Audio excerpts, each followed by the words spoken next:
of your resolution. Don't. Please take your seat. Please take your.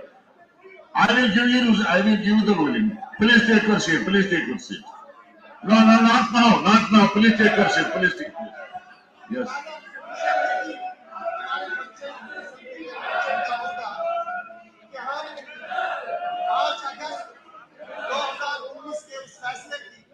Nafi करेंगे इस house के अंदर खड़ा होकर जो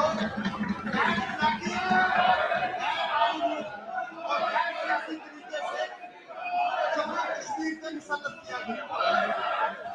ऑनरेबल स्पीकर साहब, मैं ऑनरेबल मेंबरान से गुजारिश करता हूँ आपके जरिए से ये अपॉर्चुनिटी हमें मिली है कि हम जिस यूनिटी का तस्करा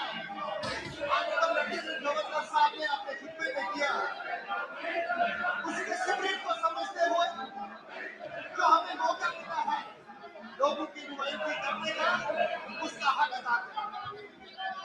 मुझे याद है कि 2015 में जब पीडीपी और भारतीय जनता पार्टी की हुकूमत यहाँ बनी, उस वक्त भी जो गवर्नर राजस्थान को मैंने टेबल किया था। मेरे सामने उस वक्त सबसे बड़ा मसला ये था कि मैं इस हाउस के सामने कौन सी बात behave properly. I am warning you, behave properly. Behave properly. I shall have to take action against you. Behave properly. I will not allow these things. I will not allow these things. Please take your seat. Please take your seat. Please take your seat. Please take your seat. Please take your seat. Take your seat. 2015 में मेरे पास सबसे बड़ा मसला ये था कि मैं जब हाउस में खड़ा हो जाऊंगा तो मैं बीजेपी और पीडीपी के अलायंस का दिफा कैसे करूंगा और क्या बात करूंगा और किससे बीजेपी और पीडीपी के अलायंस को असेंबली के अंदर उसका एक सियासी जवाब फराहम करूंगा और उसके बारे में क्या करूंगा। आज मेरे सामने सबसे बड़ा मसला ये है कि मैं असेंबली के अंदर खड़ा होकर किस पर बात न करूं। वहां मसला ये था कि किस पर बात करूंगा और यहाँ मसला ये है कि किस पर बात न करूं।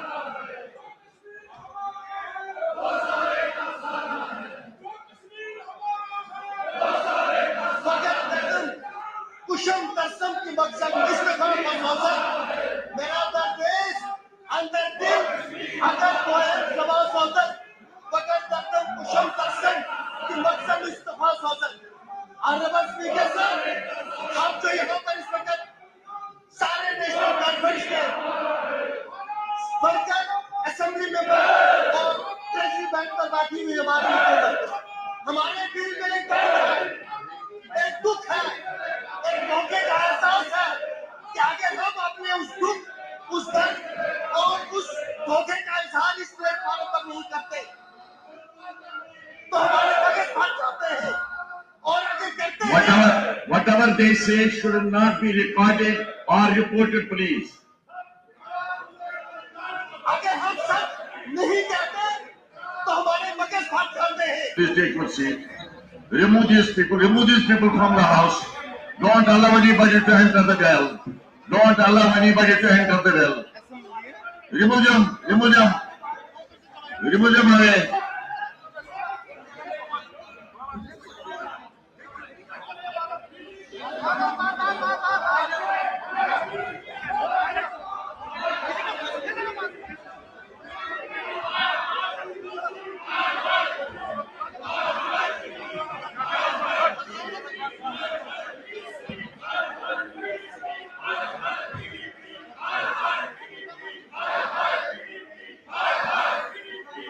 Yes, Big Sam.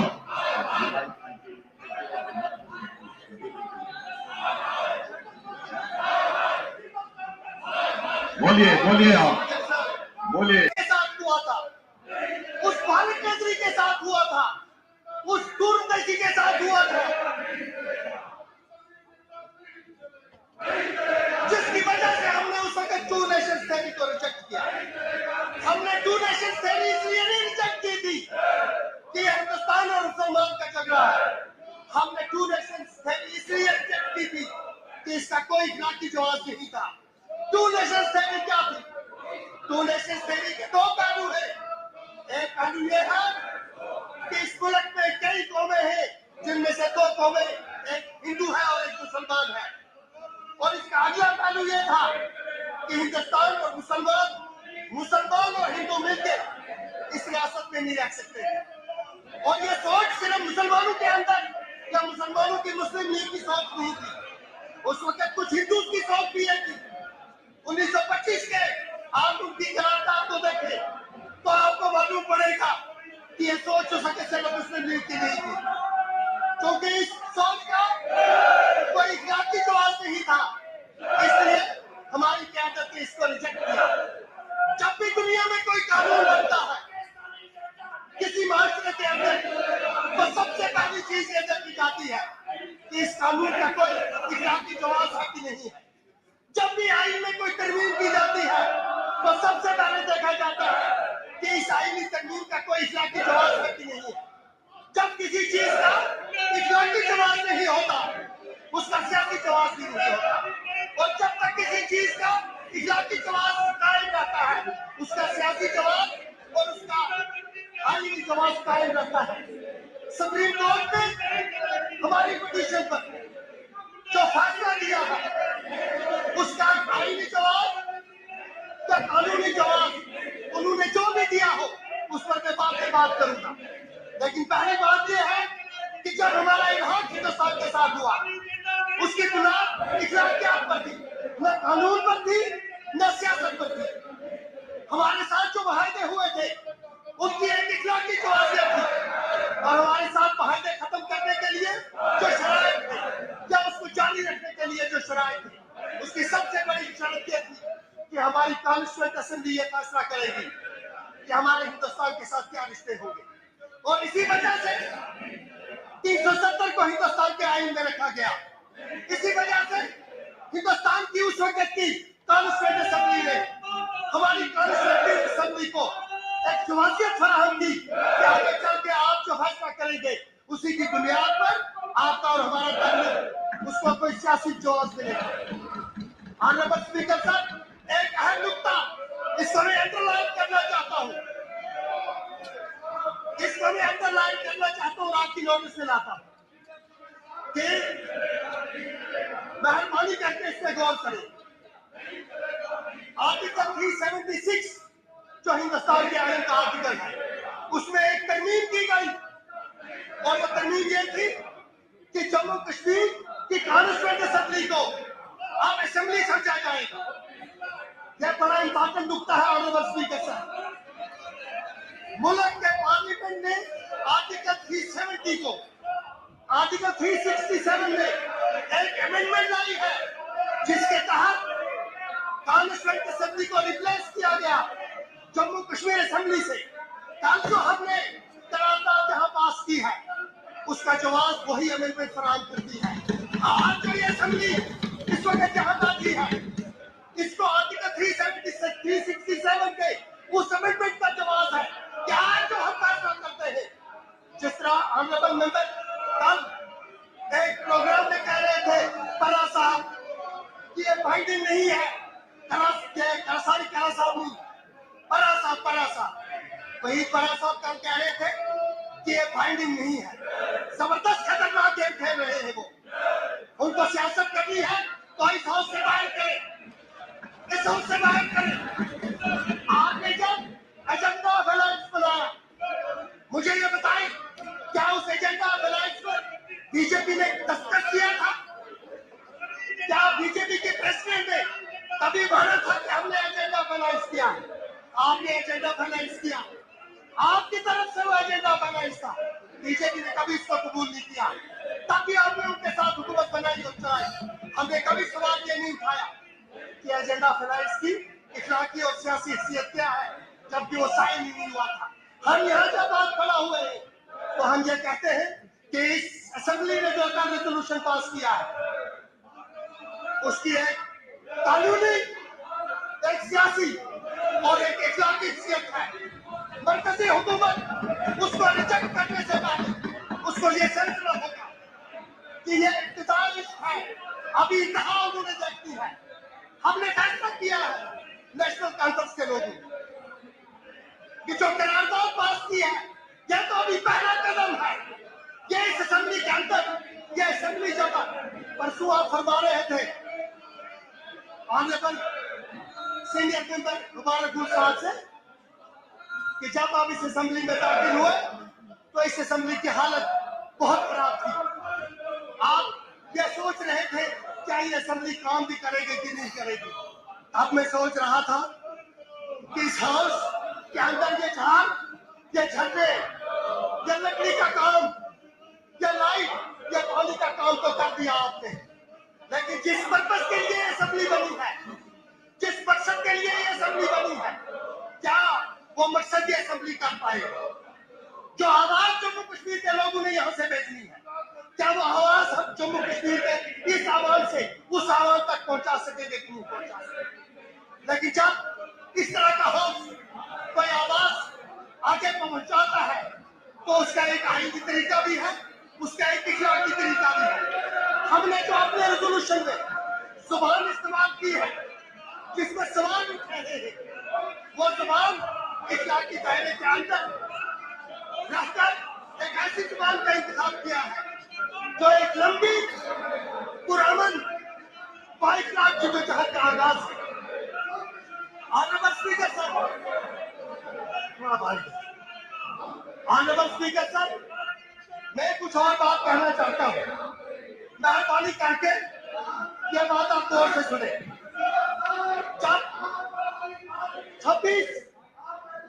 जब 26 अक्टूबर 1947 हमारे मुल्क का उस वक्त का नुमाइंदा मेमन साहब यहाँ तशरीफ लाते हैं और महाराजा उनके साथ अकार्ड साइन करते हैं। मुझे थोड़ा सा वक्त दीजिए please.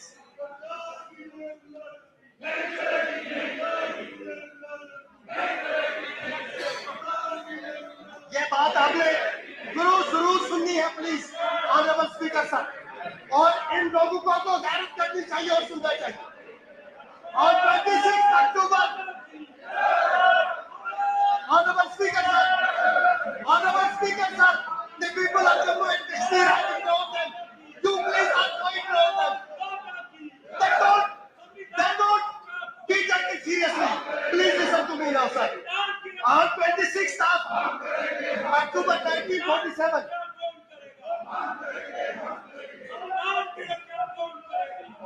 BP Menon, after getting the instrument of accession signed by Maharaja Hari Singh, rushed to Delhi and boast and then Alexander Simon, और अलेक्जेंडर साइमन को वो क्या कहते हैं?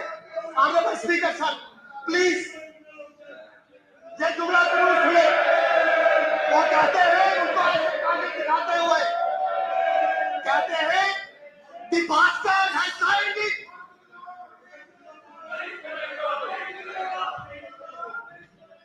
The bastard has signed it. ये बास्टर्ड कौन था? ये बास्टर्ड जम्मू कश्मीर का उस वक्त हुक्मरान था। हम उसको मानते थे या नहीं मानते थे, या हमने उसके शख्सी राज के खिलाफ एक मुनस्सब जद्दोजहद की थी आपकी जगह। लेकिन अंदाजा लगाए नियत का, उनकी नियत का अंदाजा लगाए कि जो शख्स जम्मू कश्मीर को प्लेट में रख के उनके हवाले करता है, उसके बारे में कहता है कि the bastard has signed it and now we will not let it go. ये था वो पहला जुमला जो शुक्रिया के तौर उस वक्त की मरकज की हुकूमत के नुमाइंदे ने इंस्ट्रूमेंट ऑफ एक्सेशन के एवज में हमको बताया। आप अंदाजा लगा सकते हैं कि मरकज की उस वक्त की हुकूमत का एक जिम्मेदार नुमाइंदा जब इस तरह का रवैया रखेगा तो आम शायरी से आप किस तरह तवक्का रखते हैं कि उसके दिल में हम लोगों के लिए वही मोहब्बत, वही शफकत और उसी रवैये का तरीकाकार होगा जो हमारा उनके हवाले से रहा है।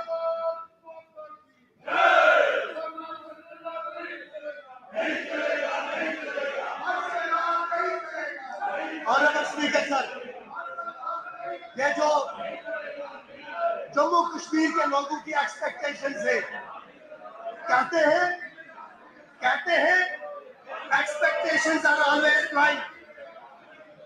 इन लोगों को एहसास होना चाहिए कि जो परसों लेफ्टिनेंट गवर्नर साहब का खुतबा था 50 बार 49 बार, अगर मैं सही कहता हूं तो 49 बार ऑनरेबल लेफ्टिनेंट गवर्नर साहब ने एक लफ्ज इस्तेमाल किया, माई गवर्नमेंट। जो मौजूदा हुकूमत है उन्होंने इस हाउस में खड़ा होकर उस हुकूमत को न सिर्फ माना है बल्कि उसका हिस्सा होने का दावा भी किया। इस वक्त जो बीजेपी मेंबर्स का रवैया है उससे एक बात तो आया हो जाती है कि जम्मू कश्मीर के लोगों ने अपने वोट के जरिए जो इनको इक़्तिदार से दूर रखा है वो बात इनसे हजम दे दो। एक जमहूरी निजाम में जमहूरियत की सबसे बड़ी खूबसूरती यह होती है कि जब लोगों का मैंडेट आ जाता है अपोजिशन वाले उस मैंडेट का एहतराम करते हैं और एहतराम करना भी चाहिए। सिंस एक्सपेक्टेशंस आर ब्लाइंड, इसलिए इस हुकूमत पर फर्ज आयद होता है कि हमने अपने लोगों के साथ, चाहे वो लद्दाख के हो, जहां बिन देखे बिन जाए उमर अब्दुल्ला साहब के मैंडेट पर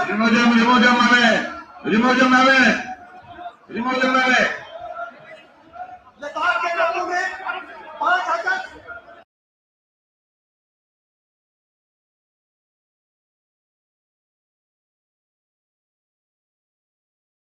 2019 के फैसले को जब उन्होंने एक सेकंड का इजहार करते हुए अपने उस एजेंडे का जो उमर साहब ने उनके सामने रखा था, एक सियासी और इक़्तिसादी एजेंडा, उसका साथ देते हुए उन्होंने इस हुकूमत को चलाने की जिम्मेदारी उमर अब्दुल्ला साहब को दी। इस वक्त Don't allow anybody to enter the well. Don't allow anybody to enter.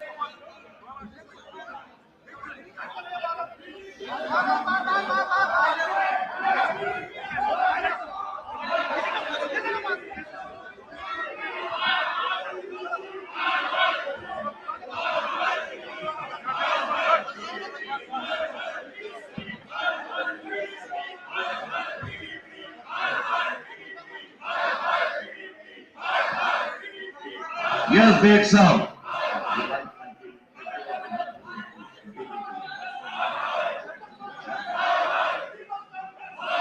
बोलिए आप बोलिए। सबसे पहले आपको मुबारकबाद पेश करता हूं कि आप इस गवर्नर हाउस के स्पीकर मुंतखब हुए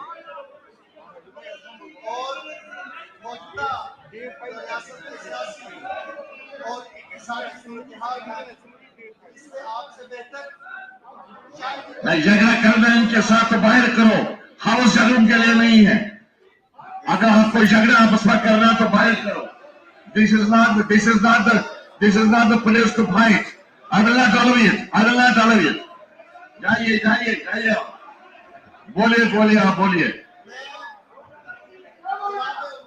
साहब और उनकी काबिनेट को मुबारकबाद देता हूँ कि उन्होंने रियासत की हुकूमत की भागदौड़ संभालने के बाद अपना वो वादा जो किया था कि जब हमारी असेंबली की पहली नशस्त होगी तो उसमें I will give my ruling. I will give my ruling, Mr. Sajjad. I will give my ruling of your resolution. Don't. Please take your seat. Please take your. I will give you the ruling. Please take your seat. Please take your seat. No, no, not now. Not now. Please take your seat. Please take your seat. Yes. हमारे बच्चे का होगा कि हम 5 अगस्त 2019 के उस फैसले की नफी करेंगे इस हाउस के अंदर खड़ा होकर जो और सियासी तरीके से जम्मू कश्मीर में मुसल्लत किया गया। ऑनरेबल स्पीकर साहब, मैं ऑनरेबल मेंबरान से गुजारिश करता हूँ आपके जरिए से ये अपॉर्चुनिटी हमें मिली है कि हम जिस यूनिटी का मसला गवर्नर साहब ने अपने खुतबे में किया उसके सीक्रेट को समझते हुए जो हमें मौका मिला है लोगों की नुमाइंदगी करने का उसका हक अदा करना। मुझे याद है कि 2015 में जब पीडीपी और भारतीय जनता पार्टी की हुकूमत यहाँ बनी उस वक्त भी जो गवर्नर राजस्थान को मैंने टेबल किया था। मेरे सामने उस वक्त सबसे बड़ा मसला ये था कि मैं इस हाउस के सामने कौन सी बात Behave properly. I am arguing you behave properly. Behave properly. I shall have to take action against you. Behave properly. I will not allow these things. I will not allow these things. Please take your seat. Please take your seat. Please take your seat. Please take your seat. Please take your seat. Take your seat. 2015 में मेरे पास सबसे बड़ा मसला ये था honourable speaker कि मैं जब हाउस में खड़ा हो जाऊंगा तो मैं बीजेपी और पीडीपी के अलायंस का दिफा कैसे करूं और क्या बात करूंगा और किससे बीजेपी और पीडीपी के अलायंस को असेंबली के अंदर उसका एक सियासी जवाब फराहम करूं और उसके बारे में क्या करूं। आज मेरे सामने सबसे बड़ा मसला ये है कि मैं असेंबली के अंदर खड़ा होकर किस पर बात न करूं। वहां मसला ये था कि किस पर बात करूंगा और यहाँ मसला ये है कि किस पर बात न करूं।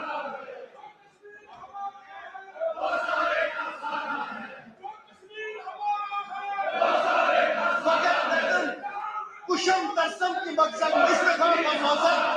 मेरा देश अंदर दिल अगर कोई सभा सौदर बगैर दर्दन कुशम तरसम की मकसद इस्तीफा सौदर।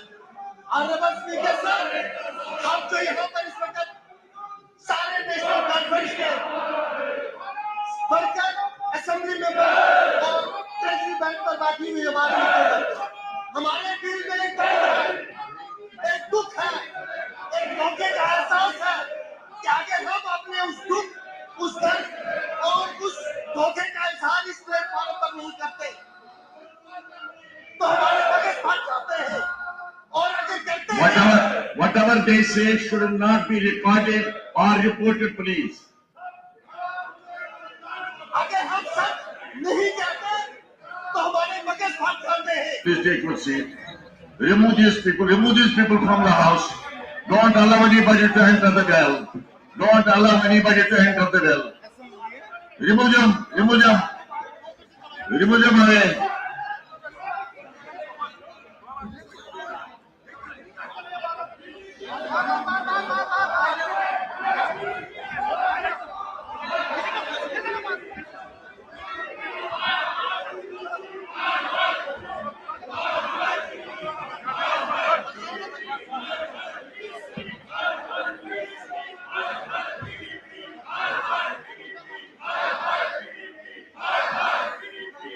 Yes, Beg Sahab.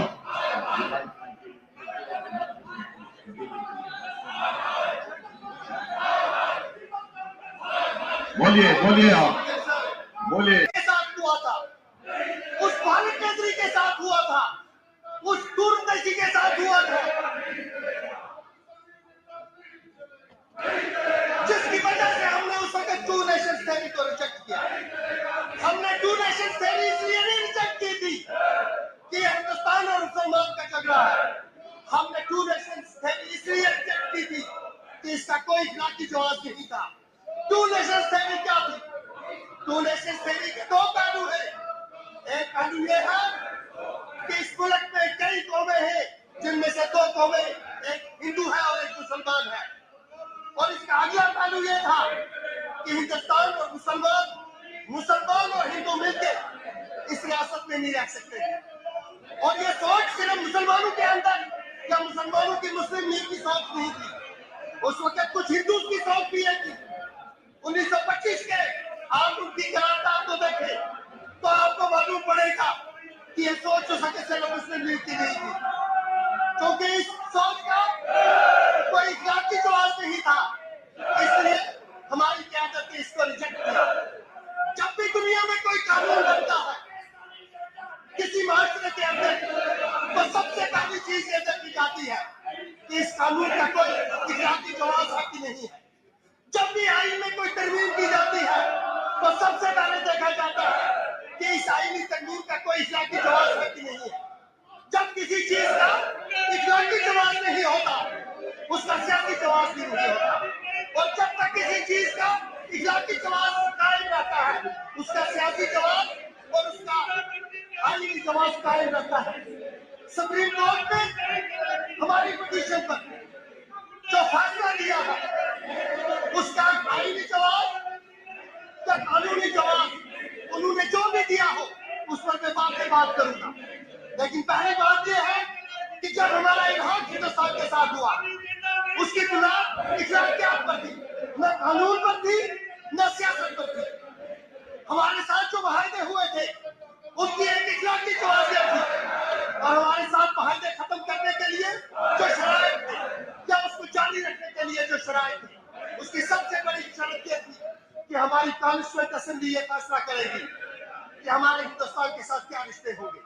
और इसी वजह से 370 को हिंदुस्तान के आईन में रखा गया।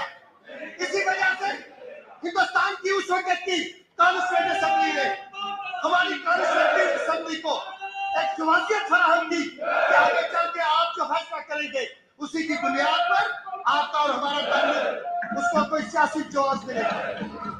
ऑनरेबल स्पीकर साहब, एक अहम नुकता इसको मैं अंडरलाइन करना चाहता हूँ, आपकी नोटिस में लाता हूँ कि मेहरबानी करके इस पे गौर करें। आर्टिकल 376 जो हिंदुस्तान के आईन का आर्टिकल है, उसमें एक तरमीम की गई, और वो तरमीम ये थी कि जम्मू कश्मीर की कॉन्स्टिट्यूएंट असेंबली को अब असेंबली समझा जाएगा। यह बड़ा इंपॉर्टेंट नुकता है ऑनरेबल स्पीकर साहब। मुल्क के पार्लियामेंट ने आर्टिकल 370 को आर्टिकल 367 में एक अमेंडमेंट लाई है, जिसके तहत कॉन्स्टिट्यूएंट असेंबली को रिप्लेस किया गया जम्मू कश्मीर असेंबली से। कल जो हमने करारदाद यहाँ पास की है, उसका जवाब वही अमेंडमेंट फराहम करती है। आज जो ये असेंबली इस वक्त जहाँ बाकी है, इसको आर्टिकल 367 के उस अमेंडमेंट का जवाब है कि आज जो हम फैसला करते हैं, जिस तरह ऑनरेबल मेंबर कल एक प्रोग्राम में कह रहे थे परा साहब कि ये बाइंडिंग नहीं है, परा साहब वही परा साहब कल कह रहे थे कि ये बाइंडिंग नहीं है। जबरदस्त खतरनाक गेम खेल रहे हैं वो। उनको सियासत करनी है तो इस हाउस से बाहर करें, इस हाउस से बाहर करें। आपने जब एजेंडा ऑफ अलायंस बनाया, मुझे ये बताएं, क्या उस एजेंडा ऑफ अलायंस पर बीजेपी ने दस्तखत किया था? क्या बीजेपी के प्रेसिडेंट ने कभी माना था कि हमने एजेंडा ऑफ अलायंस किया? आपने एजेंडा ऑफ अलायंस किया, आपकी तरफ से वो एजेंडा ऑफ अलायंस था।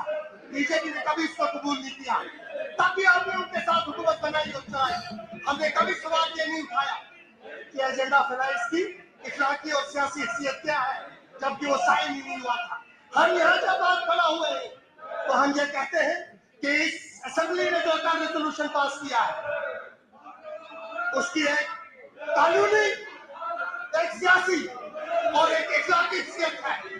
मरकजी हुकूमत उसको रिजेक्ट करने से पहले उसको ये समझना होगा कि ये इब्तिदाई है, अभी कहाँ उन्होंने देखती है। हमने फैसला किया है नेशनल कॉन्फ्रेंस के लोगों ने कि जो करारदाद पास की है यह तो अभी पहला कदम है।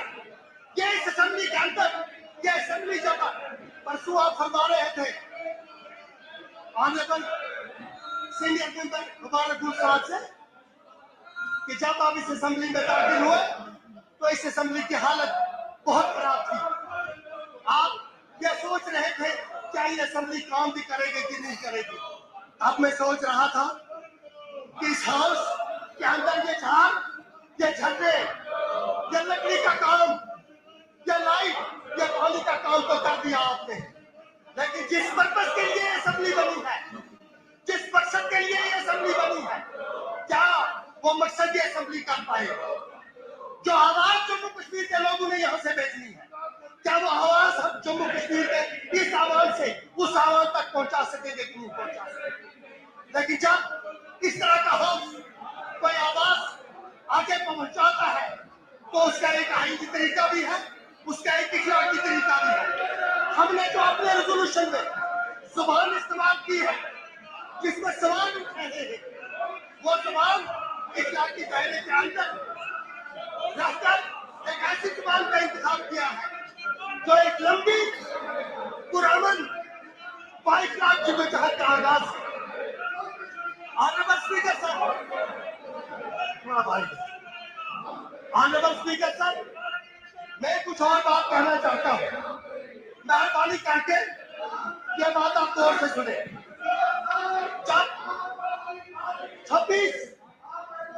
जब 26 अक्टूबर 1947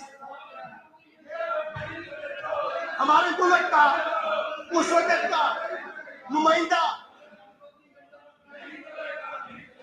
मेमन साहब यहाँ तशरीफ लाते हैं और महाराजा उनके साथ अकार्ड साइन करते हैं। मुझे थोड़ा सा वक्त दीजिए please.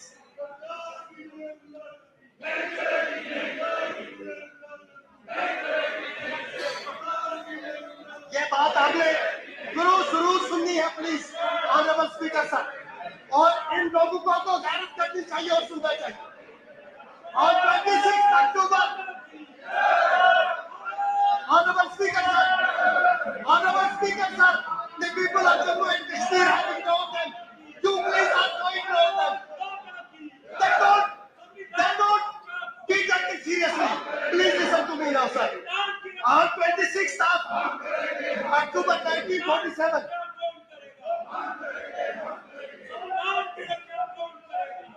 BP Menon, after getting the instrument of accession signed by Maharaja Hari Singh, rushed to Delhi and boss and then Alexander Simon, और अलेक्जेंडर साइमन को वो क्या कहते हैं?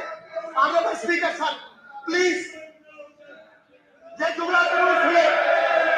वो कहते हैं, उनको आगे दिखाते हुए कहते हैं, the bastard has signed it.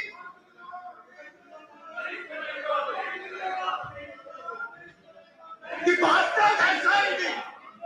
ये बास्टर्ड कौन था? ये बास्टर्ड जम्मू कश्मीर का उस वक्त हुक्मरान था।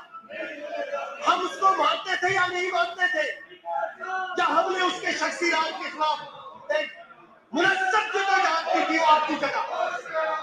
लेकिन अंदाजा लगाए नियत का, उनकी नियत का अंदाजा लगाए कि जो शख्स जम्मू कश्मीर को प्लेट में रख के उनके हवाले करता है, उसके बारे में कहता है कि the bastard has signed it and now we will not let it go. ये था वो पहला जुमला जो शुक्रिया के तौर उस वक्त की मरकज की हुकूमत के नुमाइंदे ने इंस्ट्रूमेंट ऑफ एक्सेशन के एवज में हमको बताया।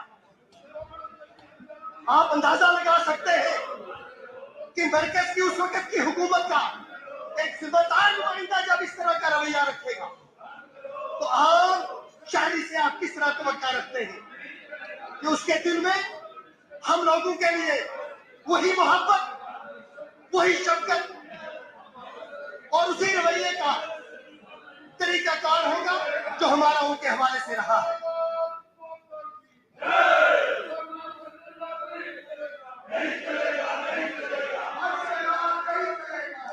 ऑनरेबल स्पीकर सर, ये जो जम्मू कश्मीर के लोगों की एक्सपेक्टेशंस है, कहते हैं एक्सपेक्टेशंस आर ऑलवेज राइट।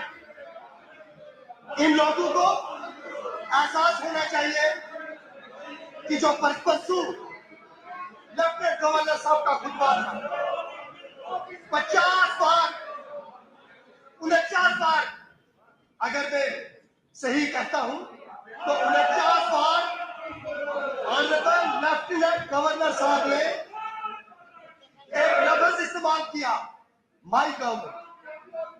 जो मौजूदा हुकूमत है उन्होंने इस हाउस में खड़ा होकर उस हुकूमत को न सिर्फ माना है बल्कि उसका हिस्सा होने का दावा भी किया। इस वक्त जो बीजेपी मेंबर्स का रवैया है उससे एक बात तो आया हो जाती है कि जम्मू कश्मीर के लोगों ने अपने वोट के जरिए जो इनको इक़्तिदार से दूर रखा है वो बात इनसे हजम नहीं हो। एक जमहूरी निजाम में जमहूरियत की सबसे बड़ी खूबसूरती यह होती है कि जब लोगों का मैंडेट आ जाता है अपोजिशन वाले उस मैंडेट का एहतराम करते हैं और एहतराम करना चाहिए। सिंस एक्सपेक्टेशंस आर ब्लाइंड, इसलिए इस हुकूमत पर फर्ज आयद होता है कि हमने अपने लोगों के साथ, चाहे वो लद्दाख के हो, जहां बीट देखे बीट जाए उमर अब्दुल्ला साहब के मैंडेट पर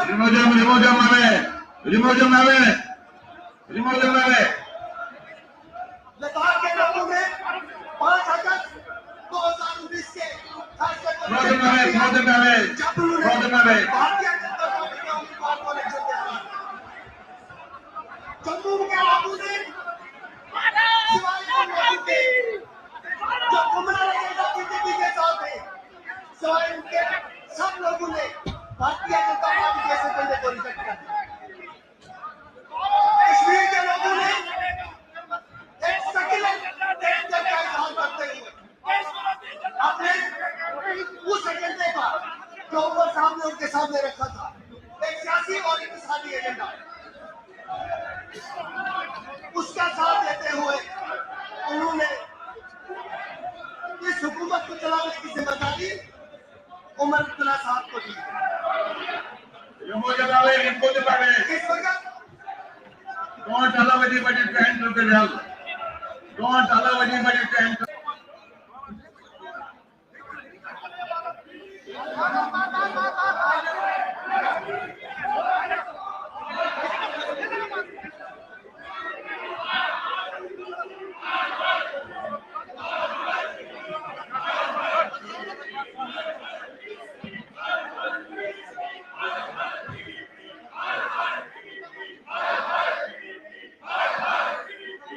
Yes, Big Sam.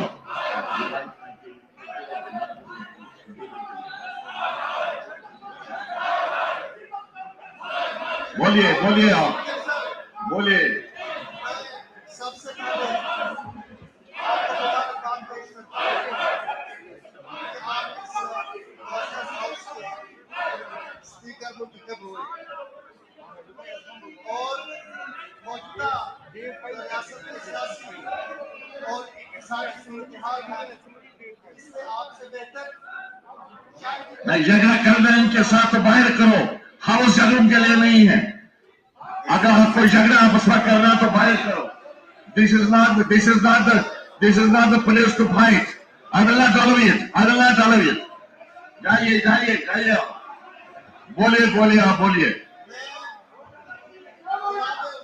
साहब और उनकी काबिनेट को मुबारकबाद देता हूँ कि उन्होंने रियासत की हुकूमत की भागदौड़ संभालने के बाद अपना वो वादा, जो पहला वादा अवाम के साथ किया था कि जब हमारी असेंबली की पहली नशस्त होगी तो उसमें I will give my ruling.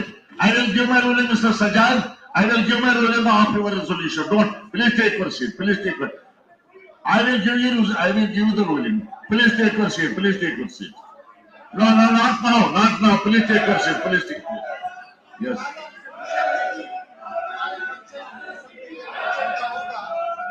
कि हम 5 अगस्त 2019 के उस फैसले की नफी करेंगे इस हाउस के अंदर खड़ा होकर, जो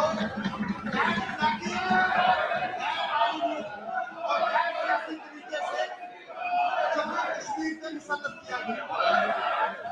ऑनरेबल स्पीकर साहब, मैं ऑनरेबल मेंबरान से गुजारिश करता हूँ आपके जरिए से कि ये अपॉर्चुनिटी हमें मिली है कि हम जिस यूनिटी का तस्करा गवर्नर साहब ने अपने खुतबे में किया है, उसके सीक्रेट को समझते हुए जो हमें मौका मिला है लोगों की नुमाइंदगी करने का, उसका हक अदा करना। मुझे याद है कि 2015 में जब पीडीपी और भारतीय जनता पार्टी की हुकूमत यहाँ बनी, उस वक्त भी जो गवर्नर रैंकर्स था वो मैंने टेबल किया था। मेरे सामने उस वक्त सबसे बड़ा मसला ये था कि मैं इस हाउस के सामने कौन सी बात Behave properly. I am warning you, behave properly. Behave properly. I shall have to take action against you. Behave properly. I will not allow these things. I will not allow these things. Please take your seat. Please take your seat. Please take your seat. Please take your seat. Please take your seat. Take your seat. 2015 में मेरे पास सबसे बड़ा मसला ये था honourable speaker साहब कि मैं जब हाउस में खड़ा हो जाऊंगा तो मैं बीजेपी और पीडीपी के अलायंस का दिफा कैसे करूंगा और क्या बात करूंगा और किससे बीजेपी और पीडीपी के अलायंस को असेंबली के अंदर उसका एक सियासी जवाब फराहम करूंगा और उसके बारे में क्या करूंगा।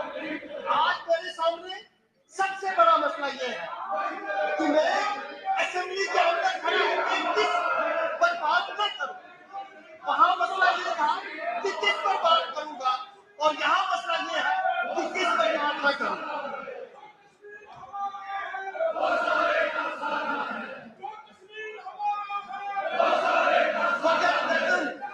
कुशम तस्म की मकसद इस्तेमाल का मौसम मेरा देश अंदर दिल अगर कोई जवाब सौदत बगैर दर्दन कुशम तस्म की मकसद इस्तेमाल सौदत।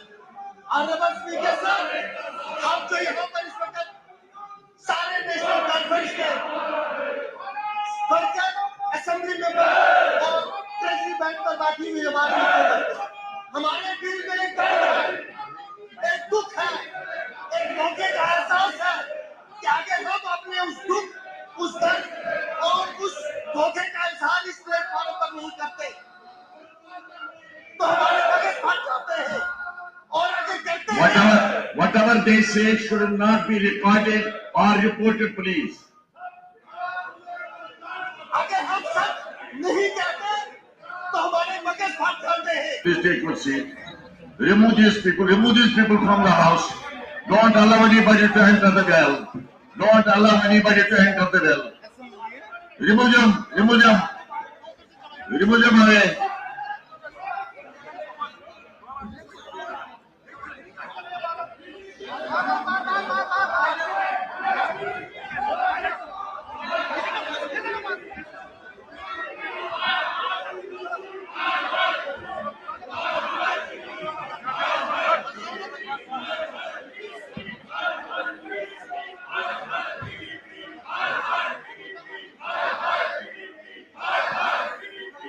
यस देख साहब,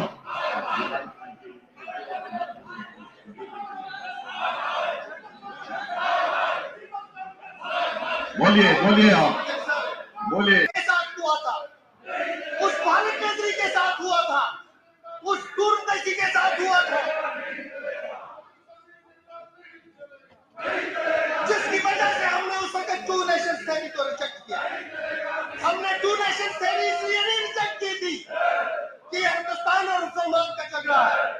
हमने टू नेशंस थ्योरी इसलिए रिजेक्ट की थी कि इसका कोई इखलाकी जवाब नहीं था। टू नेशंस थ्योरी क्या थी? टू नेशंस थ्योरी के दो पहलू है।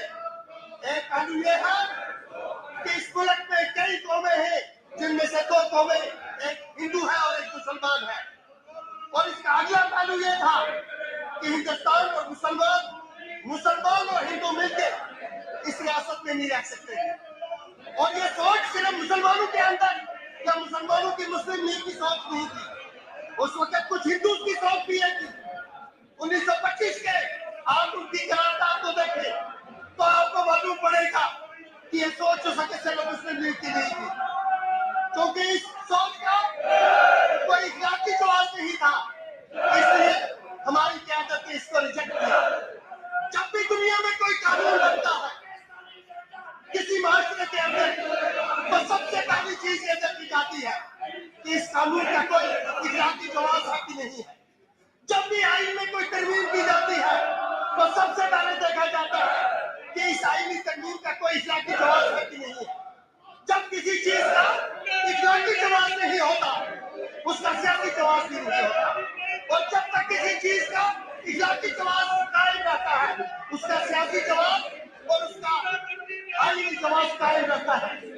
सुप्रीम कोर्ट ने हमारी पिटीशन पर जो फैसला दिया है, उसका आईनी जवाब या कानूनी जवाब उन्होंने जो भी दिया हो, उस पर मैं बात करूंगा। लेकिन पहली बात यह है कि जब हमारा इल्हाक हिंदुस्तान के साथ हुआ, उसकी बुनियाद इखलाकियात पर थी, न कानून पर थी न सियासत पर थी। हमारे साथ जो मुआहदे हुए थे उसकी एक इखलाकी जवाबियत थी, और हमारे साथ मुआहदे खत्म करने के लिए जो शराइत थे या उसको जारी रखने के लिए जो शराइत थी, उसकी सबसे बड़ी शर्त यह थी कि हमारी कॉन्स्टिट्यूएंट असेंबली ये फैसला करेगी कि हमारे हिंदुस्तान के साथ क्या रिश्ते होंगे। और इसी वजह से 370 को हिंदुस्तान के आईन में रखा गया। इसी वजह से हिंदुस्तान की उस वक्त की कॉन्स्टिट्यूएंट असेंबली ने हमारी कॉन्स्टिट्यूएंट असेंबली को एक जवाबियत फराहम की कि आगे चल के आप जो फैसला करेंगे उसी की बुनियाद पर आपका और हमारा ताल्लुक, उसको कोई सियासी जवाब मिलेगा। ऑनरेबल स्पीकर साहब, एक अहम नुकता इसको मैं अंडरलाइन करना चाहता हूँ, इसको मैं अंडरलाइन करना चाहता हूँ, आपकी नोटिस में लाता हूँ कि मेहरबानी करके इस पे गौर करें। आर्टिकल 376 जो हिंदुस्तान के आईन का आर्टिकल है, उसमें एक तरमीम की गई, और वो तरमीम ये थी कि जम्मू कश्मीर की कॉन्स्टिट्यूएंट असेंबली को अब असेंबली समझा जाएगा। यह बड़ा इंपॉर्टेंट नुकता है ऑनरेबल स्पीकर साहब। मुल्क के पार्लियामेंट ने आर्टिकल 370 को आर्टिकल 367 में एक अमेंडमेंट लाई है, जिसके तहत कॉन्स्टिट्यूएंट असेंबली को रिप्लेस किया गया जम्मू कश्मीर असेंबली से। कल जो हमने करारदाद जहां पास की है, उसका जवाब वही अमेंडमेंट फराहम करती है। आज जो ये असेंबली इस वक्त जहां बैठी है, इसको आर्टिकल 367 के उस अमेंडमेंट का जवाब है कि आज जो हम फैसला करते हैं, जिस तरह ऑनरेबल मेंबर कल एक प्रोग्राम में कह रहे थे परा साहब कि ये बाइंडिंग नहीं है, परा साहब वही परा साहब कल कह रहे थे कि ये बाइंडिंग नहीं है। जबरदस्त खतरनाक गेम खेल रहे हैं वो। उनको सियासत करनी है तो इस हाउस से बाहर करें, इस हाउस से बाहर करें। आपने जब एजेंडा ऑफ अलायंस बनाया, मुझे ये बताएं, क्या उस एजेंडा ऑफ अलायंस पर बीजेपी ने दस्तखत किया था? क्या बीजेपी के प्रेसिडेंट ने कभी माना था कि हमने एजेंडा ऑफ अलायंस किया है? आपने एजेंडा ऑफ अलायंस किया। आपकी तरफ से वो एजेंडा बना इसका, बीजेपी ने कभी इसको कबूल नहीं किया, तभी आपने उनके साथ हुकूमत बनाई और चलाई। हमने कभी सवाल ये नहीं उठाया कि एजेंडा फैलाई इसकी इखलाकी और सियासी हैसियत क्या है, जबकि वो साइन ही नहीं हुआ था। हम यहाँ जब बात खड़ा हुए हैं तो हम ये कहते हैं कि इस असेंबली ने जो रेजोल्यूशन पास किया है उसकी एक कानूनी, एक सियासी और एक इखलाकी हैसियत है। मरकजी हुकूमत उसको रिजेक्ट करने से पहले उसको ये समझना होगा कि ये इब्तिदाई है, अभी इंतहा उन्होंने देखती है। हमने फैसला किया है नेशनल कॉन्फ्रेंस के लोगों कि जो करारदाद पास की है यह तो अभी पहला कदम है। ये इस असेंबली के अंदर, ये असेंबली जगह परसों आप फरमा रहे थे ऑनरेबल सीनियर मेंबर मुबारक साहब से कि जब आप इस असेंबली में दाखिल हुए तो इस असेंबली की हालत बहुत खराब थी। आप ये सोच रहे थे क्या ये असेंबली काम भी करेगी कि नहीं करेगी। अब मैं सोच रहा था कि इस हाउस के अंदर ये झाड़, ये झंडे, ये लकड़ी का काम, ये लाइट, ये पानी का काम तो कर दिया आपने, लेकिन जिस पर्पस के लिए असेंबली बनी है, जिस मकसद के लिए ये असेंबली बनी है, क्या वो मकसद ये असेंबली कर पाए? जो आवाज जम्मू कश्मीर के लोगों ने यहाँ से भेजनी है, क्या वो आवाज हम जम्मू कश्मीर के इस आवाज से उस आवाज तक पहुंचा सकेंगे कि नहीं पहुंचा सकेंगे? लेकिन जब इस तरह का हाउस कोई आवाज आगे पहुंचाता है तो उसका एक आईनी तरीका भी है, उसका एक इखलाकी तरीका भी है। हमने जो अपने रेजोल्यूशन में जुबान इस्तेमाल की है जिसमें सवाल उठ रहे हैं, वो जुबान इखलाकी दायरे के अंदर रहकर एक ऐसी जुबान का इंतखाब किया है जो एक लंबी पुरअमन बाइखलाक जद्दोजहद का आगाज है। ऑनरेबल स्पीकर सर,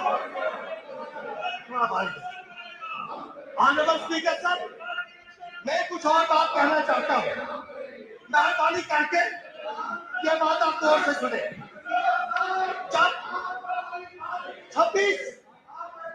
जब 26 अक्टूबर 1947 हमारे मुल्क का उस वक्त का नुमाइंदा मेमन साहब यहाँ तशरीफ लाते हैं और महाराजा उनके साथ अकार्ड साइन करते हैं। मुझे थोड़ा सा वक्त दीजिए please.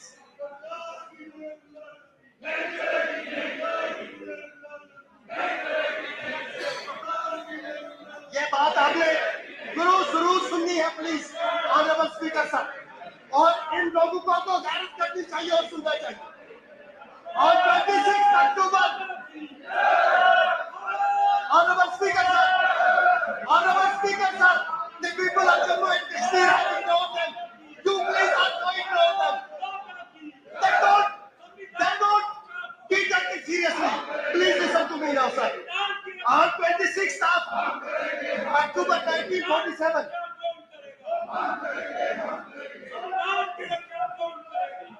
BP Menon, after getting the instrument of accession signed by Maharaja Hari Singh, rushed to Delhi and boss and then Alexander Simon, और अलेक्जेंडर साइमन को वो क्या कहते हैं? ऑनरेबल स्पीकर सर प्लीज ये जुमला जरूर सुने। वो कहते हैं, उनको आगे दिखाते हुए कहते हैं कि bastard has signed it.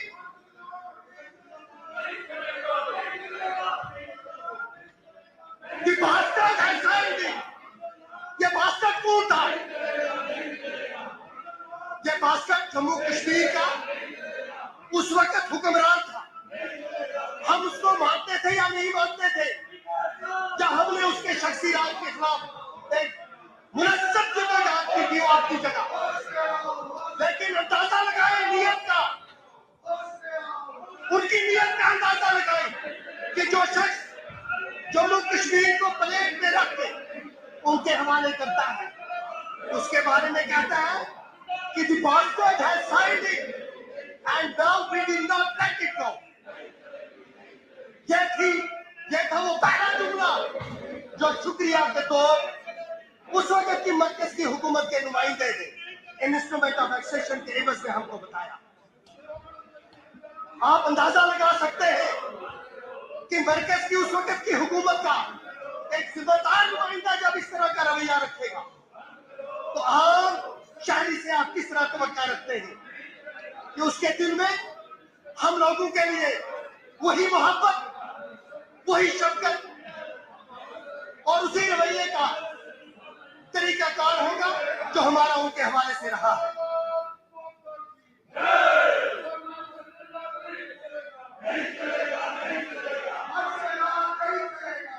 और स्पीकर सर, ये जो जम्मू कश्मीर के लोगों की एक्सपेक्टेशंस है, कहते हैं एक्सपेक्टेशंस आर ऑलवेज राइट। इन लोगों को एहसास होना चाहिए कि जो परसों लेफ्टिनेंट गवर्नर साहब का खुतबा था 50 बार 49 बार, अगर मैं सही कहता हूं तो 49 बार ऑनरेबल लेफ्टिनेंट गवर्नर साहब ने एक लफ्ज इस्तेमाल किया, माई गवर्नमेंट। जो मौजूदा हुकूमत है उन्होंने इस हाउस में खड़ा होकर उस हुकूमत को न सिर्फ माना है बल्कि उसका हिस्सा होने का दावा भी किया। इस वक्त जो बीजेपी मेंबर्स का रवैया है उससे एक बात तो अया हो जाती है कि जम्मू कश्मीर के लोगों ने अपने वोट के जरिए जो इनको इक़्तिदार से दूर रखा है वो बात इनसे हजम नहीं होगी।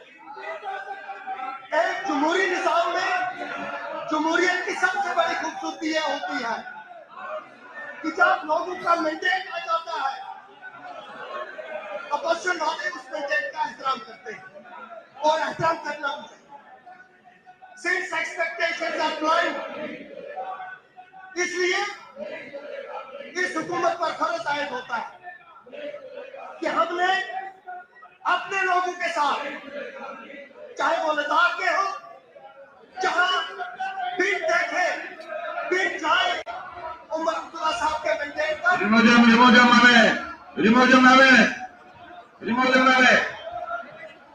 लद्दाख के लोगों ने 5 अगस्त 2019 के फैसले को जब उन्होंने भारतीय जनता पार्टी के उम्मीदवार को इलेक्शन दिया, जम्मू के लोगों ने सिवाय उनके जो गुमराह रहेगा बीजेपी के साथ है, सिवाय उनके सब लोगों ने भारतीय जनता पार्टी के एजेंडे को रिजेक्ट कर दिया। कश्मीर के लोगों ने एक सेक्युलर एजेंडे का इस्तेमाल करते हुए अपने उस एजेंडे का जो ऊपर साहब ने उनके सामने रखा था, एक सियासी और इक़्तिसादी एजेंडा, उसका साथ देते हुए उन्होंने इस हुकूमत को चलाने की जिम्मेदारी उमर अब्दुल्ला साहब को दी। इस वक्त Don't allow anybody to enter the well. Don't allow anybody to enter.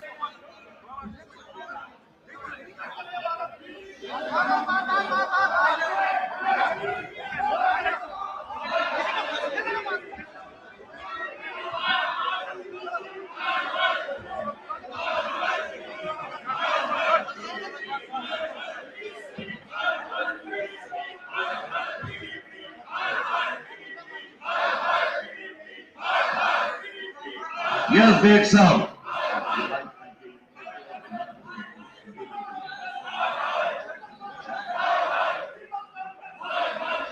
बोलिए आप बोलिए। सबसे पहले आपको काम पेश करता हूं कि आप इस हाउस के स्पीकर मुंतखब हुए और मौजूदा रियासत में सियासी और सारी सूरत हाल है, इससे आपसे बेहतर नहीं, झगड़ा करना है इनके साथ तो बाहर करो, हाउस रूम के लिए नहीं है। अगर आप कोई झगड़ा आपस में करना है तो बाहर करो। This is not the place to fight. I will not tolerate it. जाइए जाइए जाइए, बोलिए बोलिए, आप बोलिए। साहब और उनकी काबिनेट को मुबारकबाद देता हूँ कि उन्होंने रियासत की हुकूमत की भागदौड़ संभालने के बाद अपना वो वादा, जो पहला वादा आवाम के साथ किया था कि जब हमारी असेंबली की पहली नशस्त होगी तो उसमें I will give my ruling, Mr. Sajjad. I will give my ruling after your resolution. Don't, please take your seat. I will give you the ruling. Please take your seat. No, not now. Please take your seat. Yes.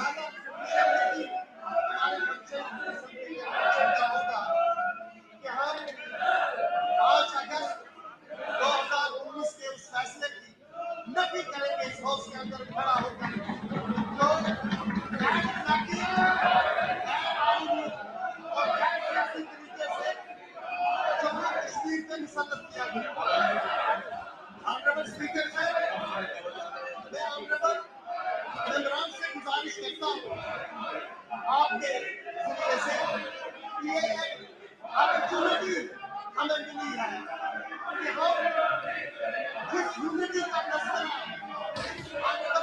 Governor साहब ने अपने खुतबे में किया, उसके spirit को समझते हुए जो हमें मौका मिला है लोगों की नुमाइंदगी करने का, उसका हक अदा करना। मुझे याद है कि 2015 में जब पीडीपी और भारतीय जनता पार्टी की हुकूमत यहाँ बनी, उस वक्त भी जो गवर्नर राजस्थान को मैंने टेबल किया था। मेरे सामने उस वक्त सबसे बड़ा मसला ये था कि मैं इस हाउस के सामने कौन सी बात Behave properly. I am warning you, behave properly. I shall have to take action against you. Behave properly. I will not allow these things. Please take your seat. Take your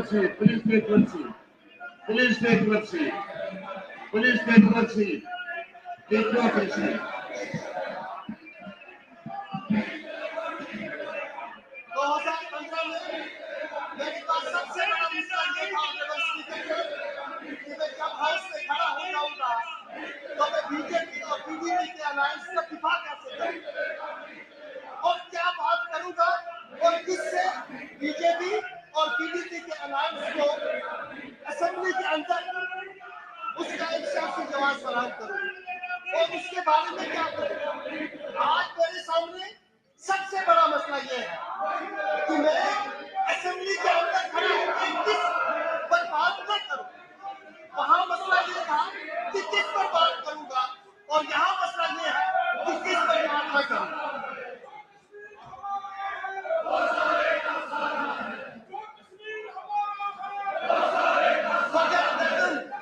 कुशम तरसम की मकसद इस्तेमाल मेरा देश अंदर दिल अगर कोई सवाल सौदर बगैर दर्दन कुशम तरसम की मकसद इस्तेफा सौदर। ऑनरेबल स्पीकर साहब, आप जो यहाँ पर इस वक्त सारे नेशनल कॉन्फ्रेंस के वर्कर, असेंबली मेंबर और ट्रेजरी बैंक पर बैठी हुई हमारी हुकूमत, हमारे दिल में एक दर्द है, एक दुख है, एक मौके का एहसास है कि अगर हम अपने उस दुख, उस दर्द और उस धोखे का इजहार इस प्लेटफॉर्म पर नहीं करते तो हमारे बगैर फट जाते हैं और अगर करते हैं Whatever they say should not be recorded or reported, please. अगर हम सब नहीं कहते तो हमारे बगैर फट जाते हैं। Please take your seat. Remove these people from the house. Don't allow anybody to enter the well.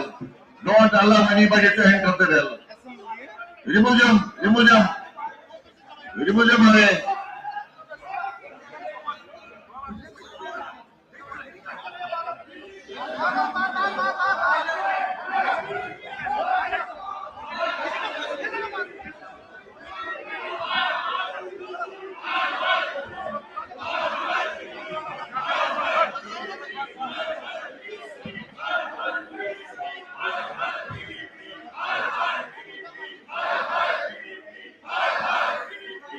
Yes Baig साहब,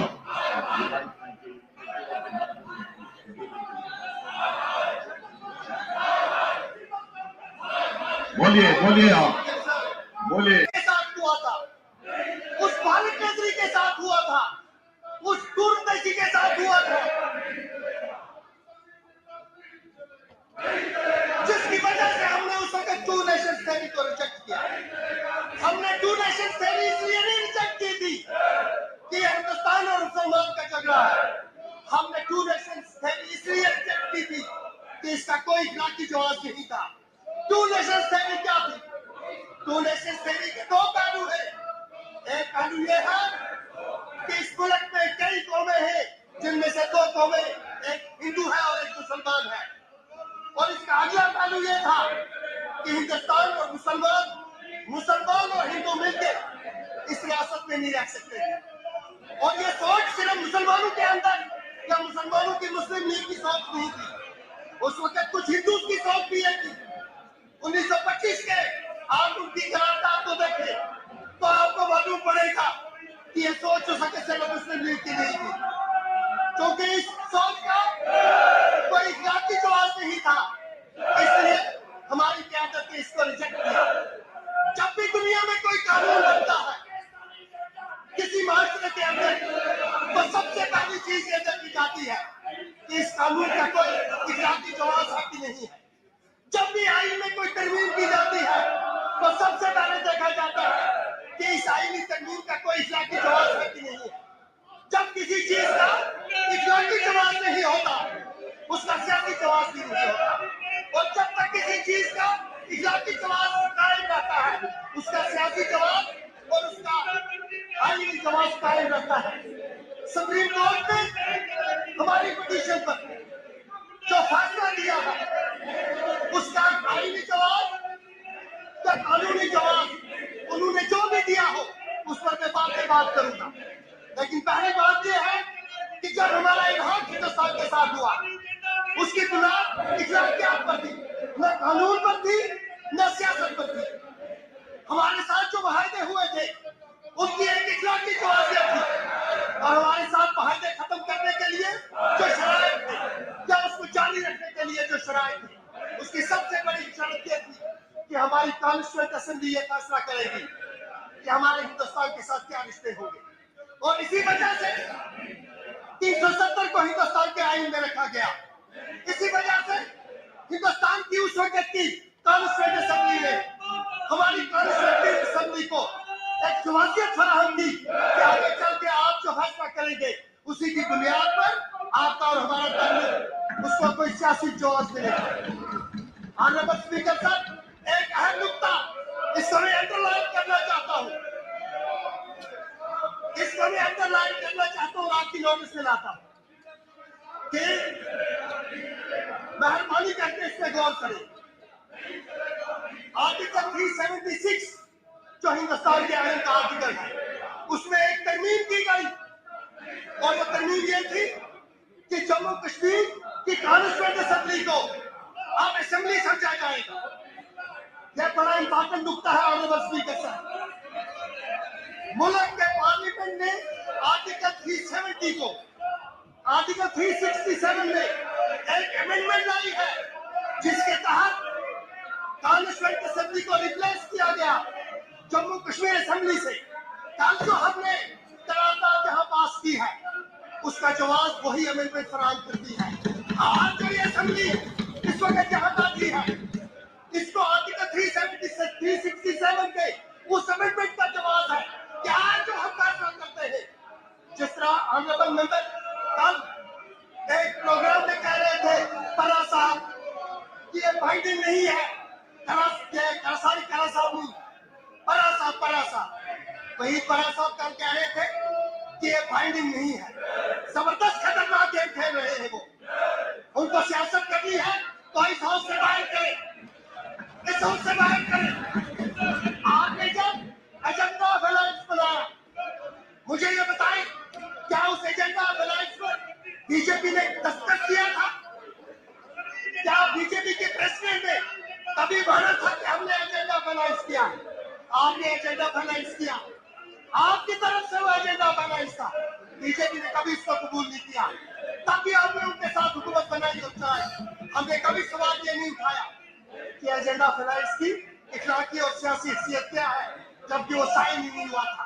हम यहाँ जब आप खड़ा हुए हैं तो हम ये कहते हैं कि इस असेंबली ने जो रेजोल्यूशन पास किया है उसकी एक कानूनी, एक सियासी और एक इखलाकी हैसियत है। मरकजी हुकूमत उसको रिजेक्ट करने से पहले उसको ये समझना होगा कि ये इक्तिदार है, अभी इंतहा उन्होंने देखती है। हमने फैसला किया है नेशनल कॉन्फ्रेंस के लोगों कि जो करारदाद पास की है यह तो अभी पहला कदम है। ये इस असेंबली के अंदर, ये असेंबली जब परसों आप फरमा रहे थे ऑनरेबल सीनियर मेंबर मुबारक साहब से कि जब आप इस असेंबली में दाखिल हुए तो इस असेंबली की हालत बहुत खराब थी। आप ये सोच रहे थे क्या ये असेंबली काम भी करेगी कि नहीं करेगी।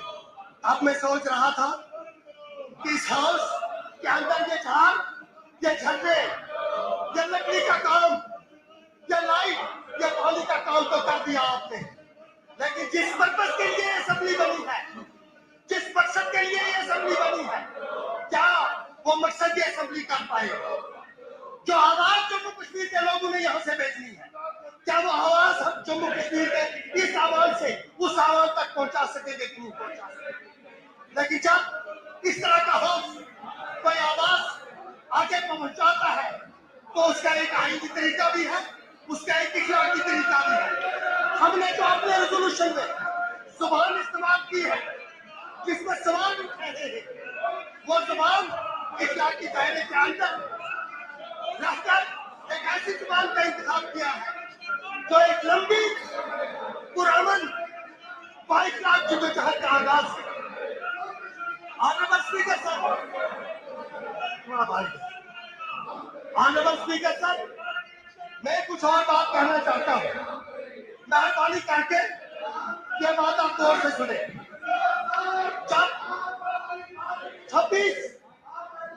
जब 26 अक्टूबर 1947 हमारे मुल्क का उस वक्त का नुमाइंदा मेमन साहब यहाँ तशरीफ लाते हैं और महाराजा उनके साथ अकार्ड साइन करते हैं। मुझे थोड़ा सा वक्त दीजिए please.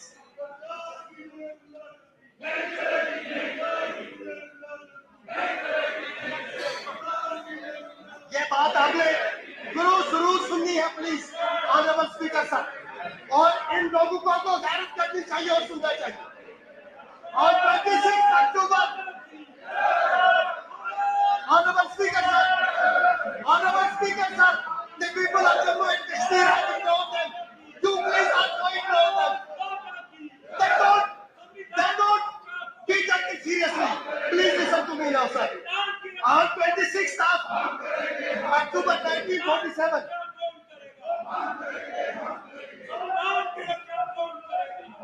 BP Menon, after getting the instrument of accession signed by Maharaja Hari Singh, rushed to Delhi and boss and then Alexander Simon, और अलेक्जेंडर साइमन को वो क्या कहते हैं? ऑनरेबल स्पीकर सर, प्लीज ये जुमला जरूर सुने। वो कहते हैं, उनको आगे दिखाते हुए कहते हैं, the bastard has signed it.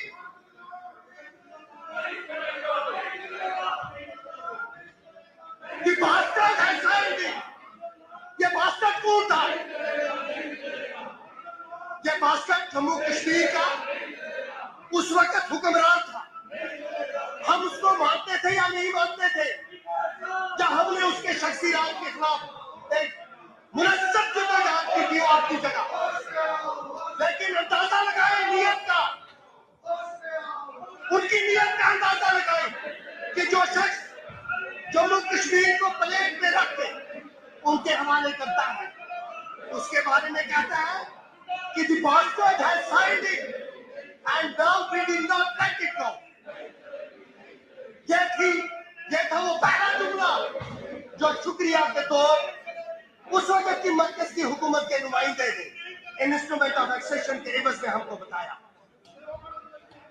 आप अंदाजा लगा सकते हैं कि मरकज की उस वक्त की हुकूमत का एक जिम्मेदार नुमाइंदा जब इस तरह का रवैया रखेगा तो आम शहरी से आप किस तरह तवक्का रखते हैं कि उसके दिल में हम लोगों के लिए वही मोहब्बत, वही शफकत और उसी रवैये का तरीकाकार होगा जो हमारा उनके हवाले से रहा है।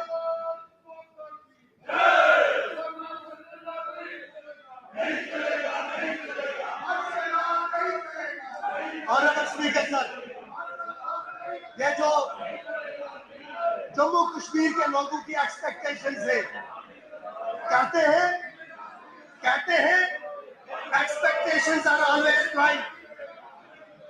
इन लोगों को एहसास होना चाहिए कि जो परसों लेफ्टिनेंट गवर्नर साहब का खुतबा था 50 बार 49 बार, अगर मैं सही कहता हूं तो 49 बार ऑनरेबल लेफ्टिनेंट गवर्नर साहब ने एक लफ्ज इस्तेमाल किया, माई गवर्नमेंट। जो मौजूदा हुकूमत है उन्होंने इस हाउस में खड़ा होकर उस हुकूमत को न सिर्फ माना है बल्कि उसका हिस्सा होने का दावा भी किया है। इस वक्त जो बीजेपी मेंबर्स का रवैया है उससे एक बात तो अया हो जाती है कि जम्मू कश्मीर के लोगों ने अपने वोट के जरिए जो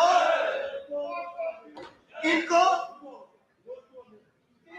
इक़्तिदार से दूर रखा है वो बात इनसे हजम नहीं हो। एक जमहूरी निजाम में जमहूरियत की सबसे बड़ी खूबसूरती यह होती है कि जब लोगों का मैंडेट आ जाता है अपोजिशन वाले उस मैंडेट का एहतराम करते हैं और एहतराम करना भी चाहिए। सिंस एक्सपेक्टेशंस आर ब्लाइंड, इसलिए इस हुकूमत पर फर्ज आयद होता है कि हमने अपने लोगों के साथ, चाहे वो लद्दाख के हो, जहां बिन देखे बिन जाए उमर अब्दुल्ला साहब के मैंडेट पर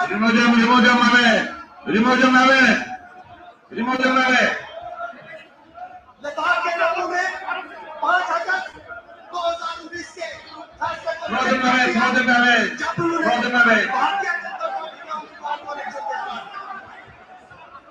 जम्मू के लोगों ने सिवाय उन लोगों के जो गुमराह लगेगा बीजेपी के साथ है, सिवाय उनके सब लोगों ने भारतीय जनता पार्टी के इस एजेंडे को रिजेक्ट कर दिया।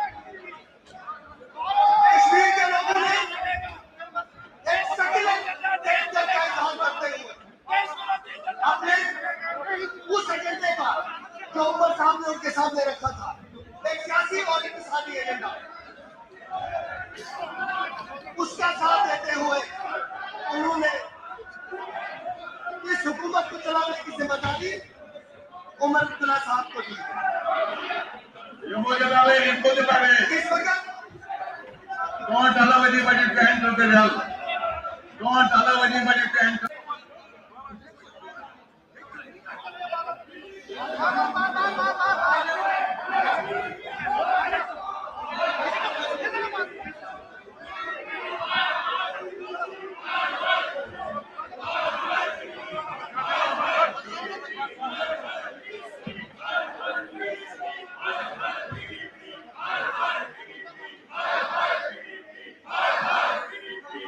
Yes, big sound.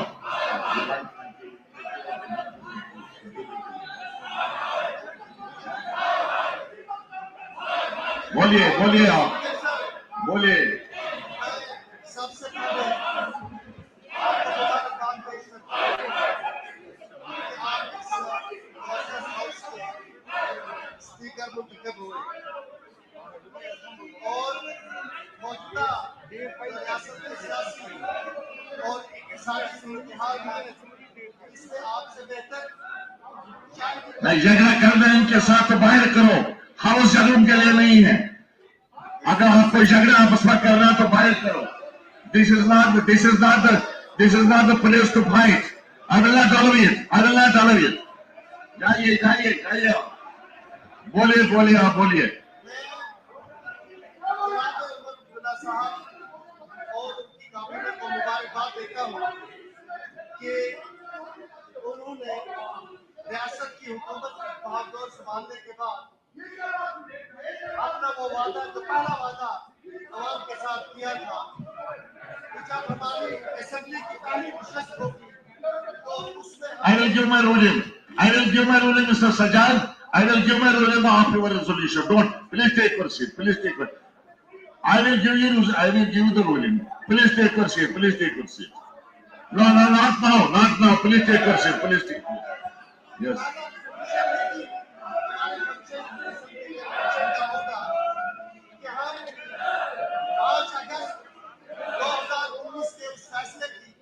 नफी करेंगे इस हाउस के अंदर खड़ा होकर तो और तरीके से जम्मू कश्मीर के मुसल्लत किया गया। ऑनरेबल स्पीकर साहब, मैं ऑनरेबल मेंबरान से गुजारिश करता हूँ आपके जरिए से ये अपॉर्चुनिटी हमें मिली है कि हम जिस यूनिटी का तस्करा गवर्नर साहब ने अपने खुतबे में किया, उसके स्पिरिट को समझते हुए जो हमें मौका मिला है लोगों की नुमाइंदगी करने का, उसका हक अदा करना। मुझे याद है कि 2015 में जब पीडीपी और भारतीय जनता पार्टी की हुकूमत यहाँ बनी, उस वक्त भी जो गवर्नर राजस्थान को मैंने टेबल किया था। मेरे सामने उस वक्त सबसे बड़ा मसला ये था कि मैं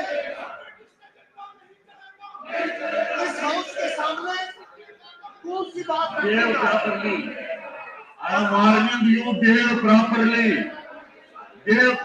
I shall have to take action against you. Behave properly. I will not allow these things. Please take your seat. Take your seat.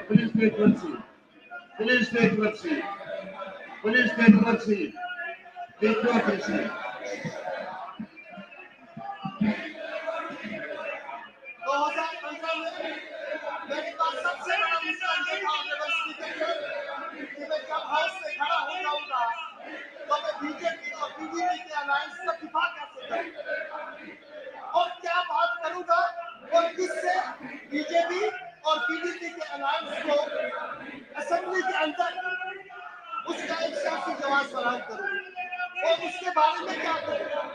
आज मेरे सामने सबसे बड़ा मसला ये है कि मैं असेंबली के अंदर खड़ा होकर किस पर बात न करूं।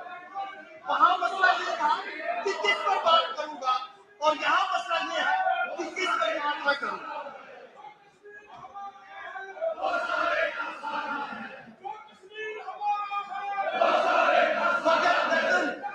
कुशम तरसम की मकसद इस्तेमाल मेरा देश अंदर दिल अगर कोई नवाज सौदर वगर दर्दन कुशम तरसम की मकसद इस्तेफा सौदर।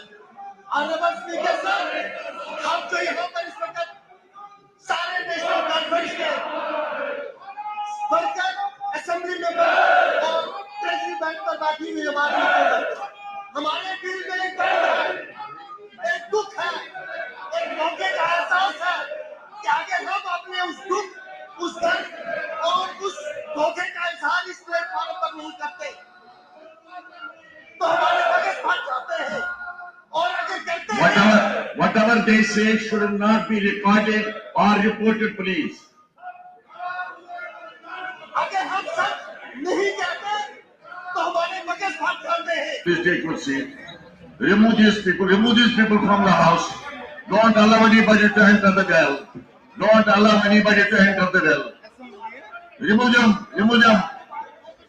Remove them away.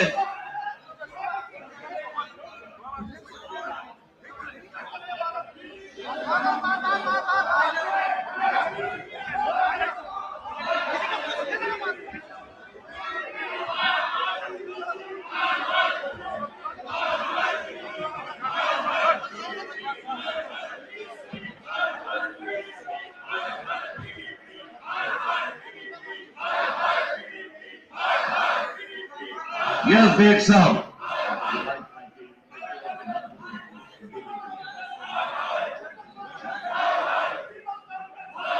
बोलिए बोलिए, आप बोलिए। के साथ हुआ था, उस भारत मंत्री के साथ हुआ था, उस दूरदर्शी के साथ हुआ था,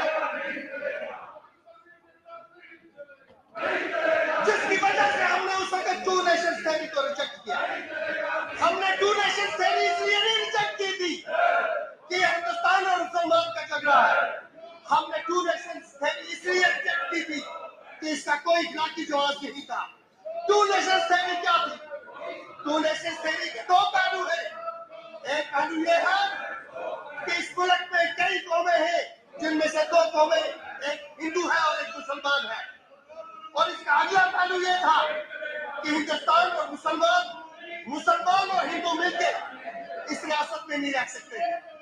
और ये सोच सिर्फ मुसलमानों के अंदर या मुसलमानों की मुस्लिम लीग की सोच नहीं थी, उस वक्त कुछ हिंदू की सोच भी है थी।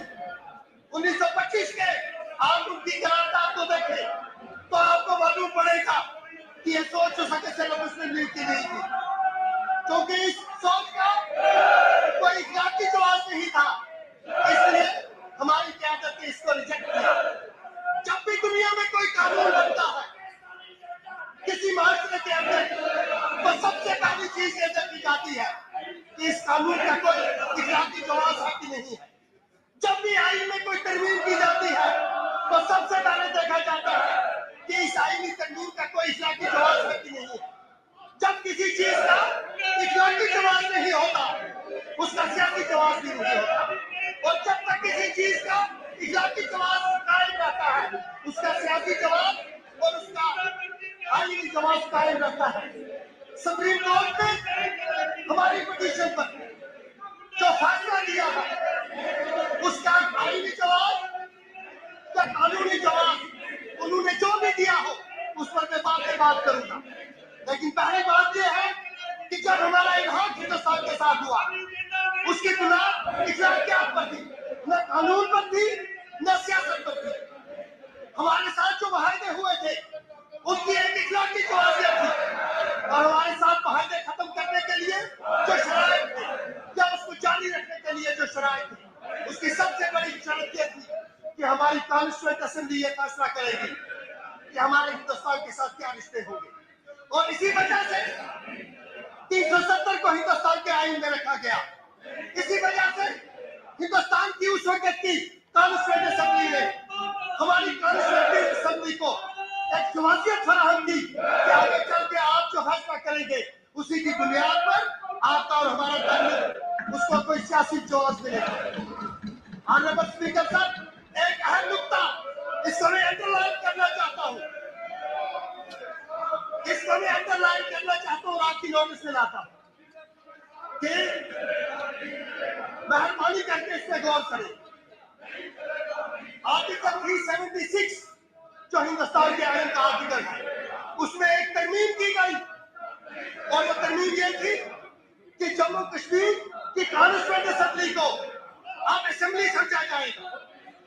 यह बड़ा इंपॉर्टेंट नुकता है ऑनरेबल स्पीकर साहब। मुल्क के पार्लियामेंट ने आर्टिकल 370 को आर्टिकल 367 में एक अमेंडमेंट लाई है, जिसके तहत कॉन्स्टिट्यूएंट असेंबली को रिप्लेस किया गया जम्मू कश्मीर असेंबली से।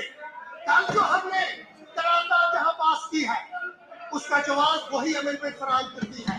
आज जो ये असेंबली इस वक्त जहां बैठी है, इसको आर्टिकल 367 के उस अमेंडमेंट का जवाब है कि आज जो हम फैसला करते हैं, जिस तरह ऑनरेबल मेंबर कल एक प्रोग्राम में कह रहे थे परा साहब कि ये बाइंडिंग नहीं है, परा साहब वही परा साहब कल कह रहे थे कि ये बाइंडिंग नहीं है। जबरदस्त खतरनाक गेम खेल रहे हैं वो। उनको सियासत करनी है तो इस हाउस से बाहर करें, इस हाउस से बाहर करें। आपने जब एजेंडा ऑफ अलायंस बनाया, मुझे ये बताएं, क्या उस एजेंडा ऑफ अलायंस पर बीजेपी ने दस्तखत किया था? क्या बीजेपी के प्रेसिडेंट ने कभी माना था कि हमने एजेंडा ऑफ अलायंस किया? आपने एजेंडा ऑफ अलायंस किया, आपकी तरफ से वो एजेंडा बना इसका, बीजेपी ने कभी इसको कबूल नहीं किया, तभी आपने उनके साथ हुकूमत बनाई और चलाई। हमने कभी सवाल ये नहीं उठाया कि एजेंडा फिनांस की इखलाकी और सियासी हैसियत क्या है, जबकि वो साइन ही नहीं हुआ था। हम यहाँ जब बात खड़ा हुए हैं तो हम ये कहते हैं कि इस असेंबली ने जो रेजोल्यूशन पास किया है उसकी एक कानूनी, एक सियासी और एक इखलाकी हैसियत है।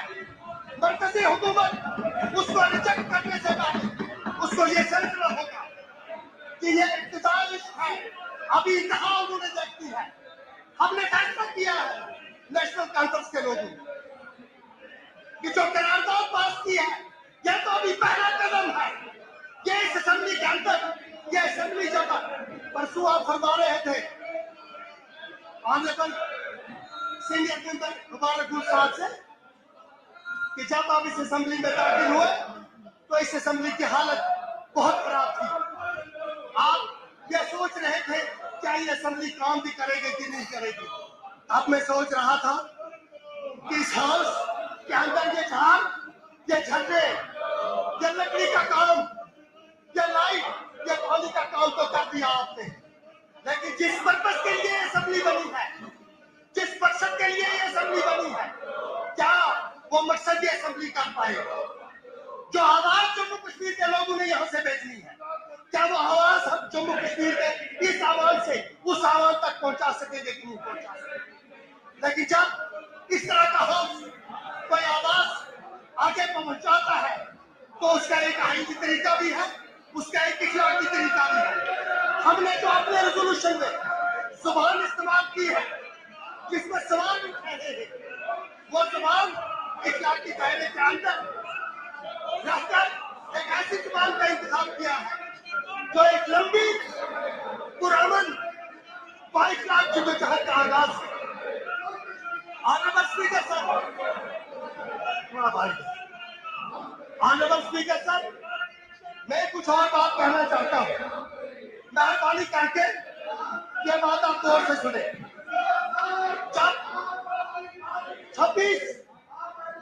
जब 26 अक्टूबर 1947 हमारे मुल्क का उस वक्त का नुमाइंदा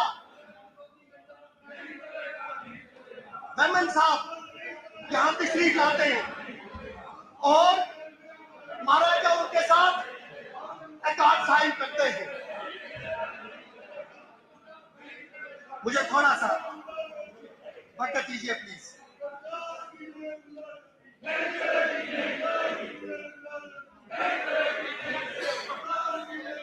ये बात आपने शुरू सुननी है प्लीज ऑनरेबल स्पीकर सर, और इन लोगों को तो गैरत करनी चाहिए और सुनना चाहिए। और 26 October honourable speaker sir, the people of Jammu and Kashmir have ignored them. You please also ignore them. They don't take it seriously. Please listen to me now, sir. On 26th of October 1947,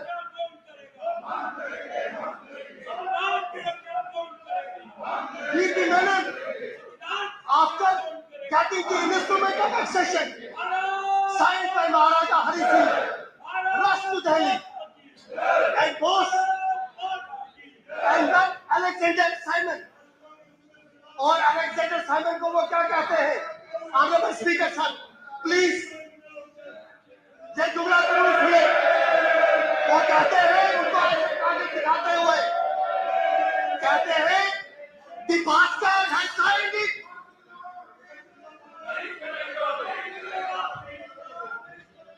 The bastard has signed it. ये bastard कौन था?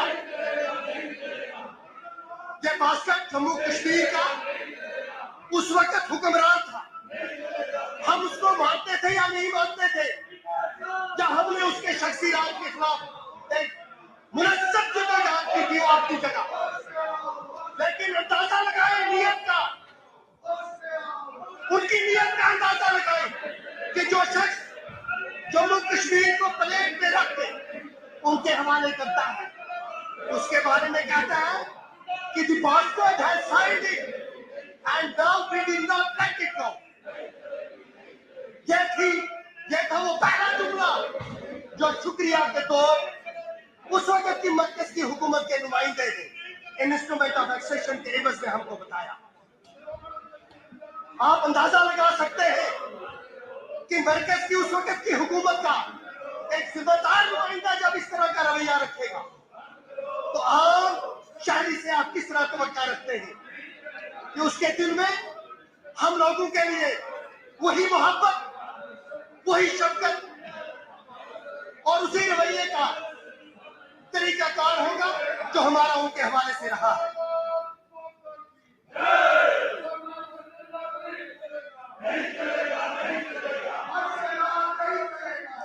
और speaker sir, ये जो जम्मू कश्मीर के लोगों की expectations है, कहते हैं एक्सपेक्टेशंस आर ऑलवेज राइट। इन लोगों को एहसास होना चाहिए कि जो परसों लेफ्टिनेंट गवर्नर साहब का खुतबा था 50 बार 49 बार, अगर मैं सही कहता हूं तो 49 बार ऑनरेबल लेफ्टिनेंट गवर्नर साहब ने एक लफ्ज इस्तेमाल किया, माई गवर्नमेंट। जो मौजूदा हुकूमत है उन्होंने इस हाउस में खड़ा होकर उस हुकूमत को न सिर्फ माना है बल्कि उसका हिस्सा होने का दावा भी किया है। इस वक्त जो बीजेपी मेंबर्स का रवैया है उससे एक बात तो आया हो जाती है कि जम्मू कश्मीर के लोगों ने अपने वोट के जरिए जो इनको इक़्तिदार से दूर रखा है वो बात इनसे हजम नहीं हो। एक जमहूरी निजाम में जमहूरियत की सबसे बड़ी खूबसूरती यह होती है कि जब लोगों का मैंडेट आ जाता है अपोजिशन वाले उस मैंडेट का एहतराम करते हैं और एहतराम करना भी चाहिए।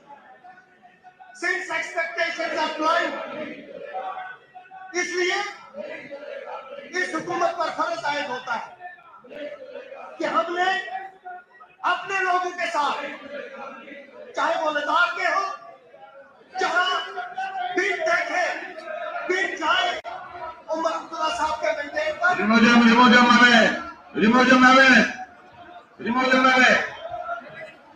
लद्दाख के लोगों ने 5 अगस्त 2019 के फैसले को जब उन्होंने भारतीय जनता पार्टी के उम्मीदवार को इलेक्शन दिया, जम्मू के लोगों ने सिवाय उन लोगों के जो गुमराह रहेगा बीजेपी के साथ है, सिवाय उनके सब लोगों ने भारतीय जनता पार्टी के एजेंडे को रिजेक्ट कर दिया। कश्मीर के लोगों ने एक सेक्युलर डेंजर का इजहार करते हुए अपने उस एजेंडे का जो उमर साहब ने उनके सामने रखा था, एक सियासी और इक़्तिसादी एजेंडा, उसका साथ देते हुए उन्होंने इस हुकूमत को चलाने की जिम्मेदारी उमर अब्दुल्ला साहब को दी। इस वक्त Don't allow anybody to enter the well. Don't allow anybody to enter.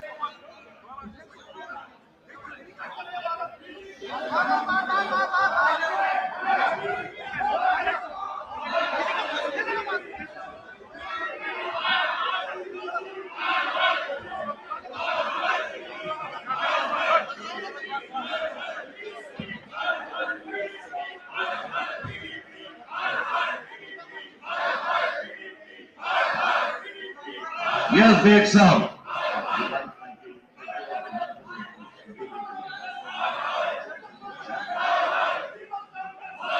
बोलिए आप बोलिए। सबसे पहले आपको मुबारकबाद पेश करता हूं कि आप इस ऑफिस हाउस के स्पीकर मुंतखब हुए और मौजूदा रियासत के सियासी और साजिश इत्तेहाद है, इससे आपसे बेहतर नहीं, झगड़ा करना है इनके साथ तो बाहर करो, हाउस झगड़ों के लिए नहीं है। अगर आप कोई झगड़ा आपस में करना है तो बाहर करो। This is not the place to fight. I will not tolerate it. जाइए बोलिए आप बोलिए। साहब और उनकी काबिलियत को मुबारकबाद देता हूँ कि उन्होंने रियासत की हुकूमत की भागदौड़ संभालने के बाद अपना वो वादा, जो पहला वादा अवाम के साथ किया था कि जब हमारी असेंबली की पहली नशस्त होगी तो उसमें I will give my ruling, Mr. Sajjad. I will give my ruling of your resolution. Please take your seat. I will give you the ruling. Please take your seat. No, not now. Please take your seat. Yes.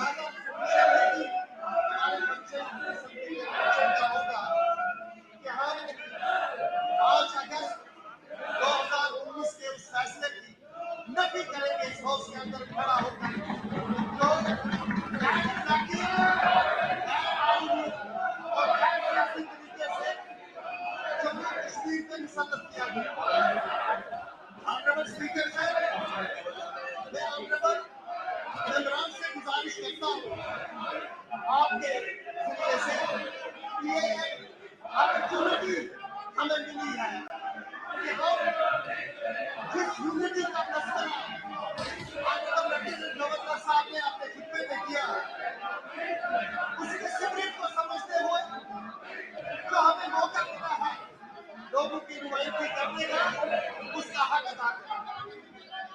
मुझे याद है कि 2015 में जब PDP और Bharatiya Janata party की हुकूमत यहाँ बनी, उस वक्त भी जो गवर्नर राजस्थान को मैंने टेबल किया था।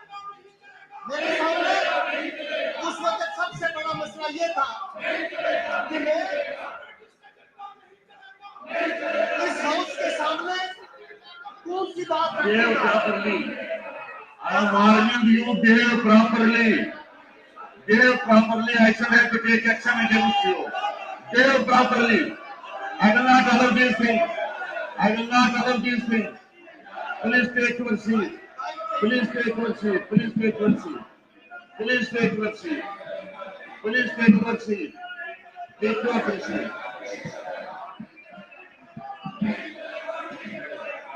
2015 में मेरे पास सबसे बड़ा मसला ये था कि मैं जब हाउस में खड़ा हो जाऊंगा तो मैं बीजेपी और पीडीपी के अलायंस का दिफा कैसे करूंगा और क्या बात करूंगा और किससे बीजेपी और पीडीपी के अलायंस को असेंबली के अंदर उसका एक सियासी जवाब फराहम करूंगा और उसके बारे में क्या करूंगा। आज मेरे सामने सबसे बड़ा मसला यह है कि मैं असेंबली के अंदर खड़ा होकर किस पर बात न करूं। वहां मसला यह था कि किस पर बात करूंगा और यहाँ मसला यह है कि किस पर बात न करूं।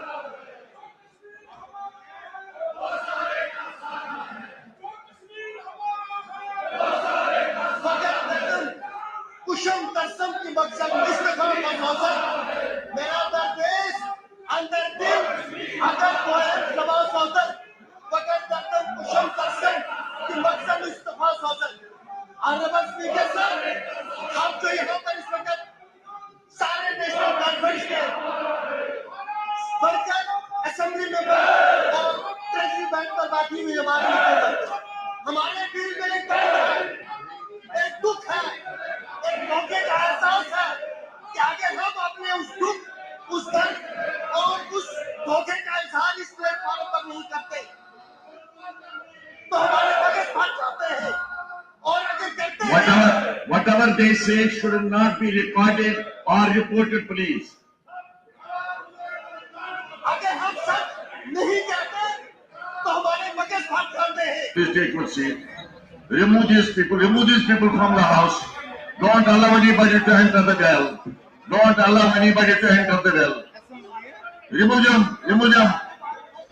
Remove them away.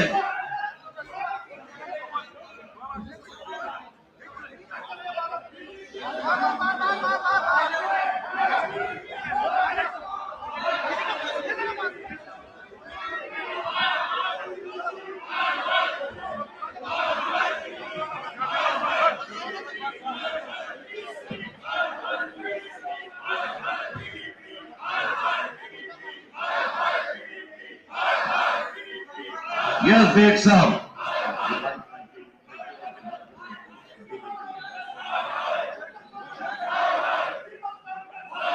बोलिए आप, बोलिए। के साथ हुआ था, उस भारत केसरी के साथ हुआ था, उस दूरदर्शी के साथ हुआ था, जिसकी वजह से हमने उस वक्त टू नेशंस थ्योरी को रिजेक्ट किया। हमने टू नेशंस थ्योरी इसलिए नहीं रिजेक्ट की थी कि हिंदुस्तान और मुसलमान का झगड़ा है। हमने टू नेशंस थ्योरी इसलिए रिजेक्ट की थी कि इसका कोई इखलाकी जवाब नहीं था। टू नेशंस थ्योरी क्या थी? टू नेशंस थ्योरी के दो पहलू है।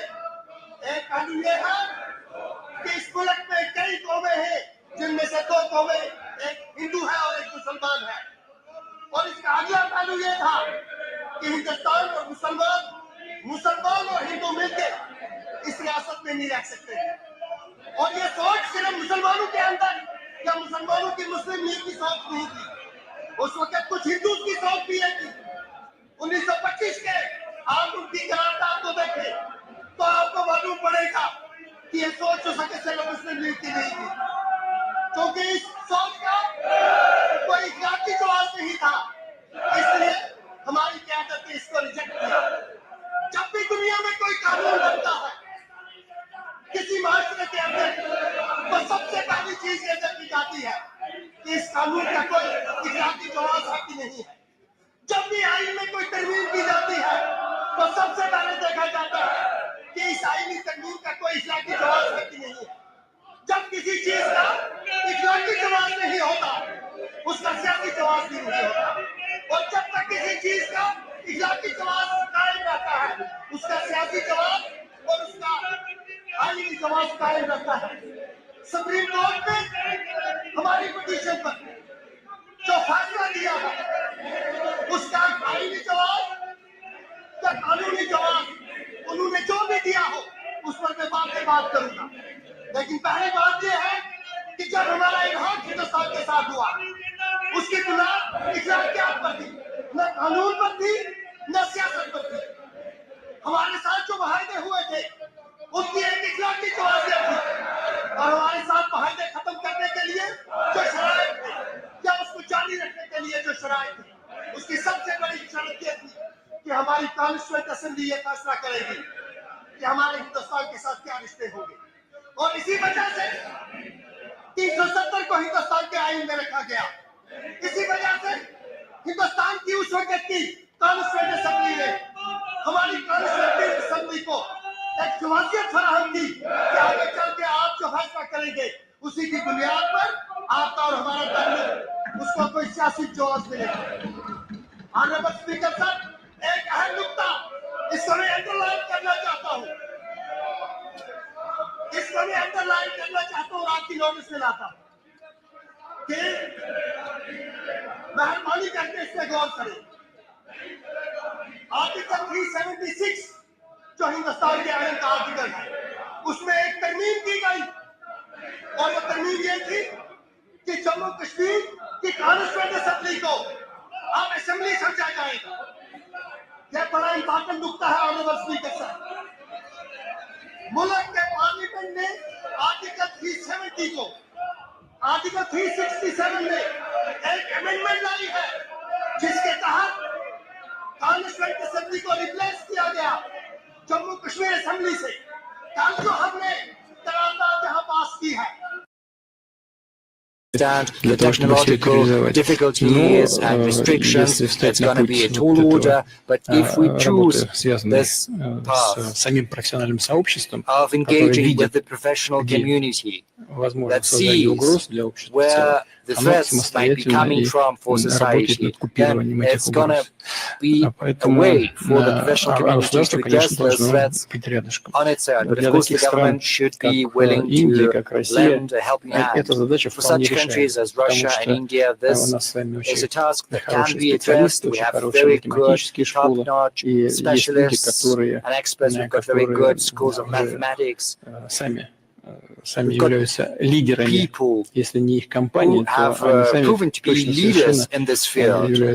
Well, even if their companies are not yet leaders, they themselves, as experts, have raised to prominence in the field.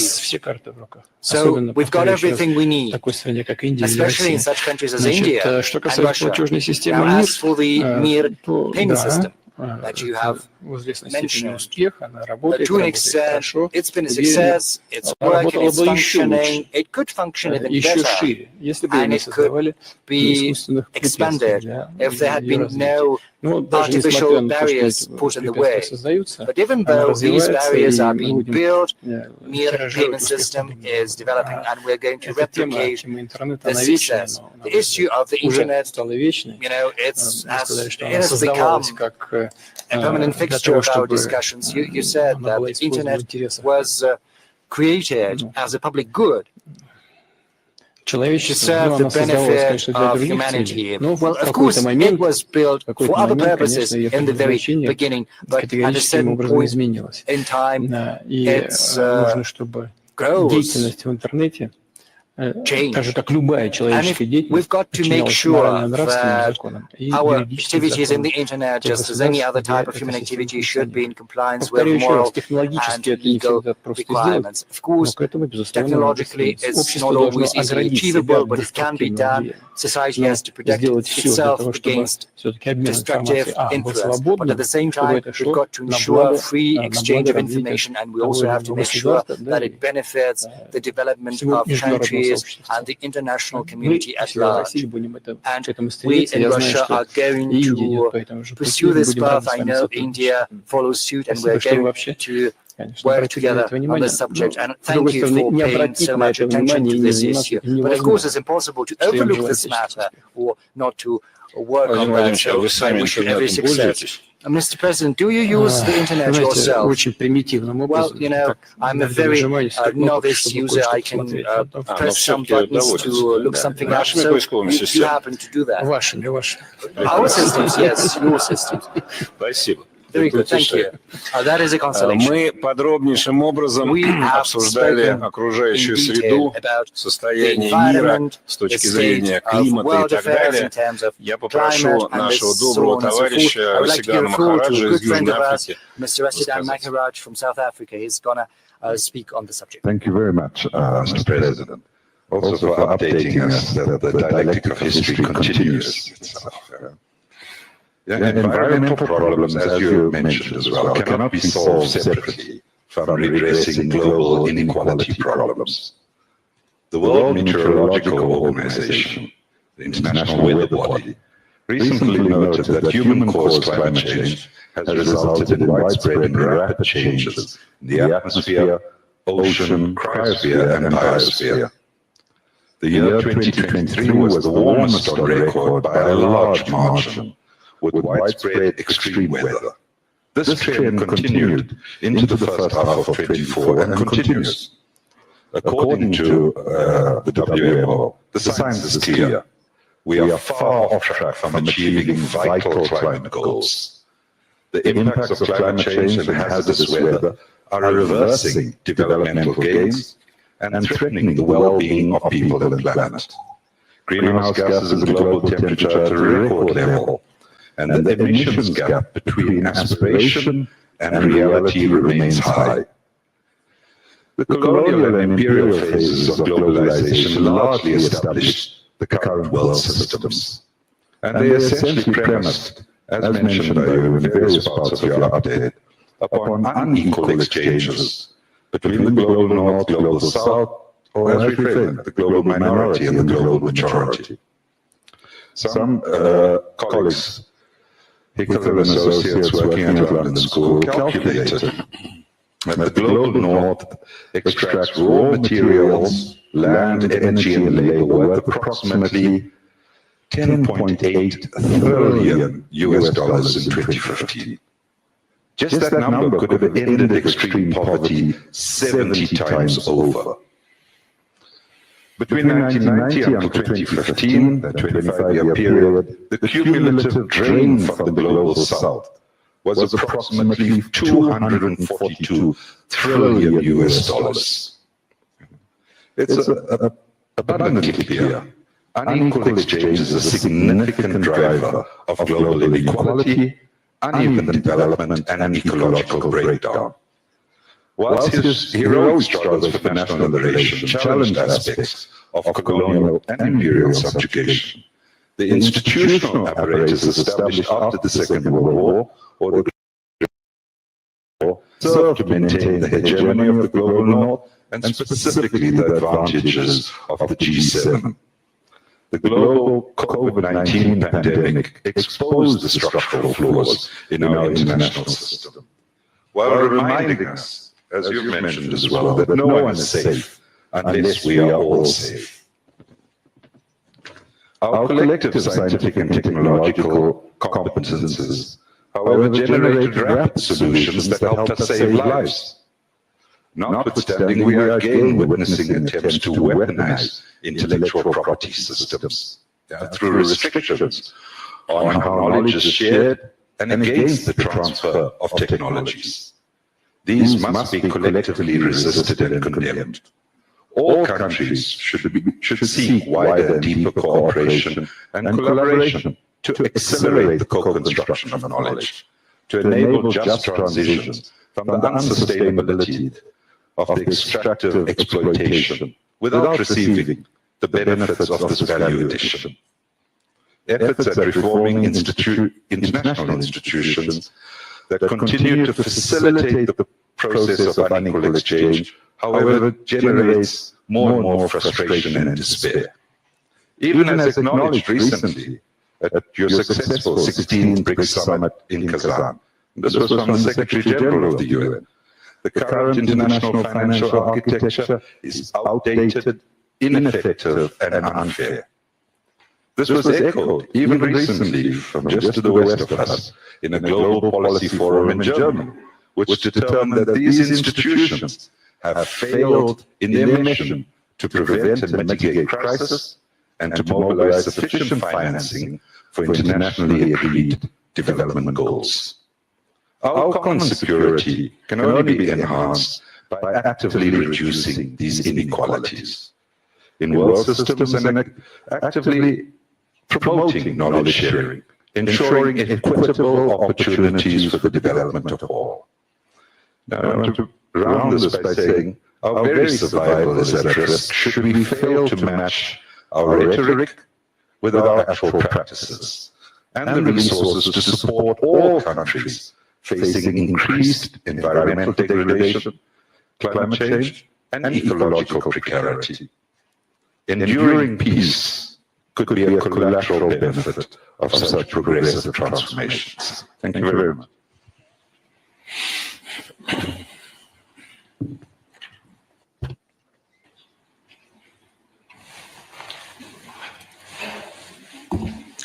Конечно, то, чем вы занимались Certainly, the subjects that you have broached сейчас in the course of your в discussions беседах, в дискуссиях с своими коллегами здесь, на with Валдайском, your colleagues here at the Valdai Club, это одно из важнейших are направлений one of the main исследований для человечества. Это очевидно, потому avenues что for research сейчас не будем вдаваться в детали, и for не the whole будем humanity.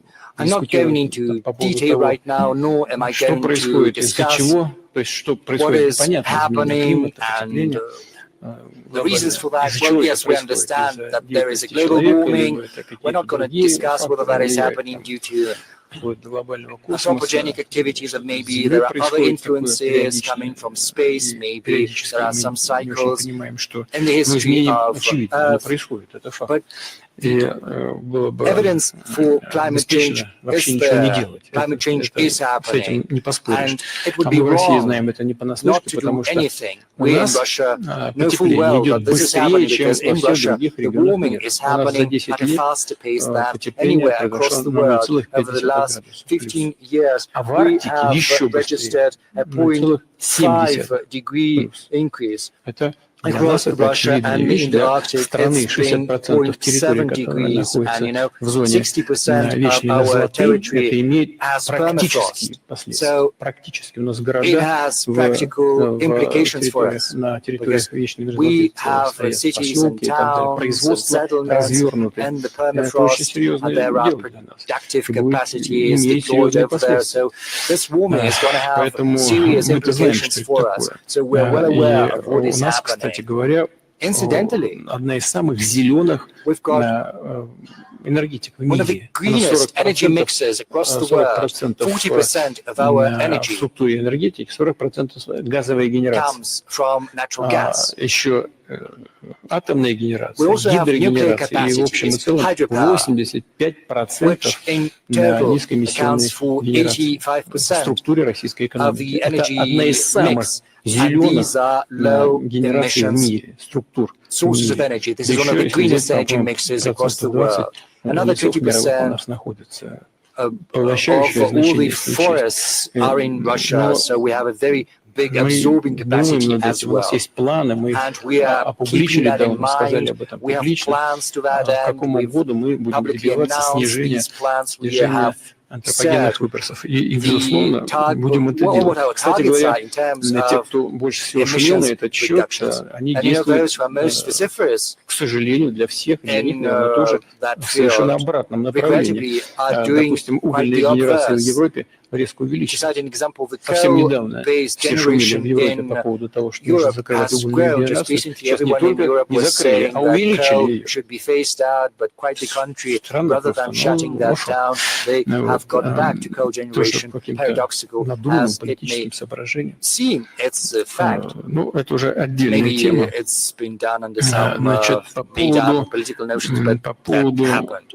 Now, искусственных барьеров, you have spoken about artificial barriers in the way of development, because the development of developing nations is tied to the environmental agenda. It's true that there are these green barriers that several countries are building. I mean, developed countries are building these green barriers for the developing markets. Новый инструмент они придумали для того, чтобы сдерживать развитие.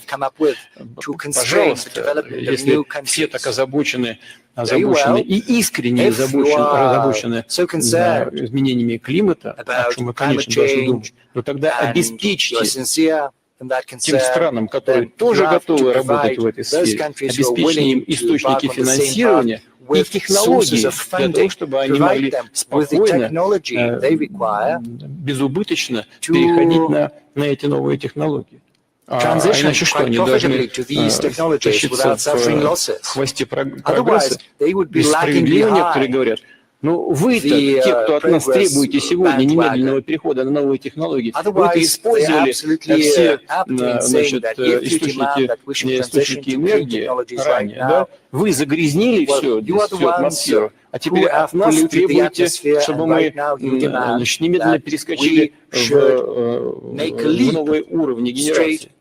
Ну как же мы можем это сделать? Или мы должны тратить все последние наши ресурсы на новые технологии, да, которые должны у вас закупать, и вам платить опять же за это. Но это тоже один из инструментов какого-то неоколониализма. Дайте возможность людям жить нормально, развиваться, если вы так действительно искренне считаете, что все вместе должны об этом заботиться. Источники финансирования, пожалуйста, обеспечьте. И технологии передавайте, а не ограничивайте эти технологии. Я с вами полностью согласен, если у вас ваше выступление намек был именно на это. А как иначе? То же самое касается и финансов. Но действительно, я уже говорил, по данным наших экспертов, я им полностью доверяю, только на том, что доллар является мировой валютой. Соединенные Штаты за последние 10 лет получили просто так, из воздуха, $12 триллионов. Просто так. За счет того, что имитируют, раздают, потом это эти же деньги поступают, как правило, в банки, в финансовую систему, и там еще стригут, получают от этого. Но это счетная позиция. Просто так. So с неба, this сваливается эта is деньги. just money that has come out of thin Это, air. конечно, тоже все должны учитывать. Но если everyone это has to деньги за счет remember that. эмиссии существует, And if you получать can доход вот print так вот, money просто and так get сверху. revenue, Вот источник revenue, финансирования, в том числе well, и экологической повестки. this can be Дайте, used поделитесь as a тогда source этим of funding for доходом, который с неба environmental вам agenda. свалился. Значит, если вы Share так some of that обеспокоены money экологически that has на come ситуацию. out Здесь, from если nowhere у вас был to намек на это, others. вы абсолютно If правы. you Здесь spoke трудно с about этим не that согласиться. or you Так и meant надо that, делать. then this is also something I can agree with completely. Пожалуй, This is what we should be состоятельный doing. комментарий. This is the comment Здесь I wanted добавить to нечего. То есть добавить еще много чего есть. но это самое главное. to make. There's a lot I could add, but this is the crux of the matter. So thank you. Владимир Владимирович, а вас президент Mr. Алиев President, случайно не what звал на about President конференцию Aliyev? по Has he климату на invited следующей you неделе? to the climate conference next week? Yes, he has invited me. It's called Я ж был там не так давно. Well, I've recently been to Президент Алиев, мы с ним Baku, договорились, and что President Россия Aliyev будет and I представлена agreed that на Russia высоком will уровне. be Участие represented в at a high этом level мероприятии примет at председатель this правительства Российской event. Well, Федерации it's going to be Мишустин attended Михаил by Иванович. the chairman of the Russian government, Mr. Mishustin.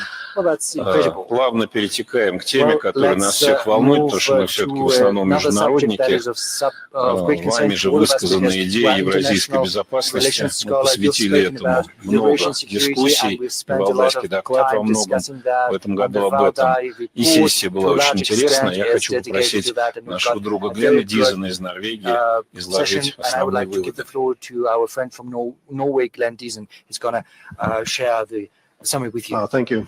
Mr. President, my name is Glenn Diesen. I'm a professor of political economy from Norway. And yes, our panel was on Eurasian security. I would just like to outline three main points. The first was that the source of conflict today appears to be a conflict between unipolarity and multipolarity. Now, to a large extent, this represents a new phenomenon in international affairs. As in the 19th century, we had the United States as a dominant maritime power in conflict with the Russian Empire as the dominant land power. In the 20th century, we had the United States as the dominant maritime power against the Soviet Union. And in the present time, it's somewhat different, as we have the United States, again, as the dominant maritime power, but on the Eurasian continent, we're now seeing emergence of multipolarity, which also presents a lot of new opportunities, because even the largest economy, China, doesn't really have the capability, or it doesn't even display the intention of attempting to dominate this continent. Instead, we see initiatives being put in place for multipolar Eurasia. So this puts us therefore in a conflict between a unipolar system attempted to be restored by the United States versus a multipolar system.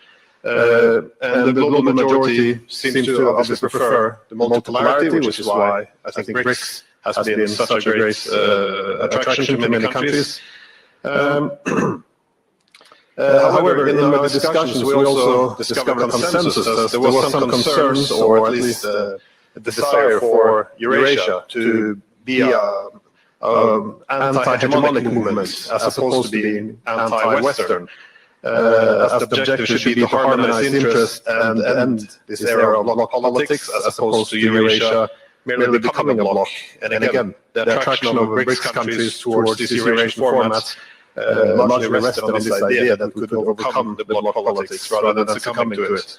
The second point we had was that the appeal of Eurasia is also, to a large extent, the multi-vector foreign policy. This is the ability to diversify economic connectivity with all the major poles of power. And this is seen as a necessity to, or a requirement to have more political independence, to have more autonomy in foreign policy, and not merely be a spectator in international affairs.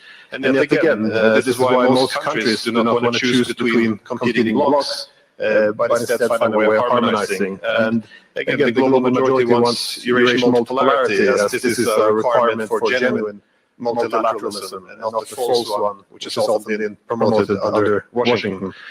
The third and final point was that the multipolar Eurasia has certain systemic incentives for harmonizing interests. Because the great powers in Eurasia, they have somewhat different formats for Eurasian integration. They have different interests.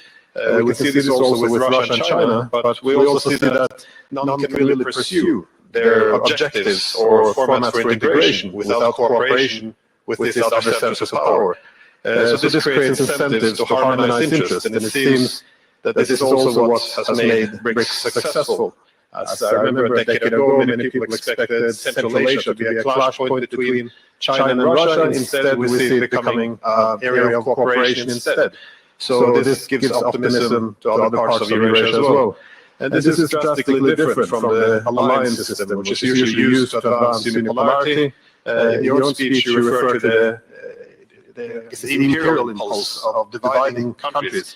So under the alliance system, there's always an interest in having division between China and India, between the Arabs and the Iranians, between Europe and Russia, simply because this helps to divide the region into dependent allies and weakened adversaries. So in the spirit of harmonizing interests, I also had a question premised on the inability we had in Europe to establish a mutually acceptable post-Cold War settlement after the Cold War. And I think this has been a source of many of our tensions. We never established a system based on indivisible security. Instead, we returned to bloc politics and abandoned some of the hopes we initially had in the early 90s by instead going with NATO expansion. So my question was if Eurasian multipolarity can offer a different format for cooperation between Russia and Europe as well. I asked this because I had a few years ago a book with the title Europe as the Western Peninsula of Greater Eurasia, and I was wondering on your opinions if you see any possibility for such a path forward. Thank you. Please forgive me. Sorry. Можете повторить самое то, что вы Could говорили you в конце? please repeat Вопрос what you were еще раз, saying in вопрос. the end? Сформулируйте Could you еще раз. formulate the question yet again, please? Sorry, well, my question was premised on the idea that across Eurasia we've seen many countries being able to overcome their differences, their political differences, through economic connectivity. We see this, for example, the deals that Chinese were promoting between the Arabs and the Iranians. And I was wondering if some format for Greater Eurasia, in which Europe would be a part of this Greater Eurasia, if there's some ability to use this BRICS or some other institutions to also foster better relations with Russia and Europe, so we can overcome this bloc politics in Europe, which we never were able to overcome after the Cold War.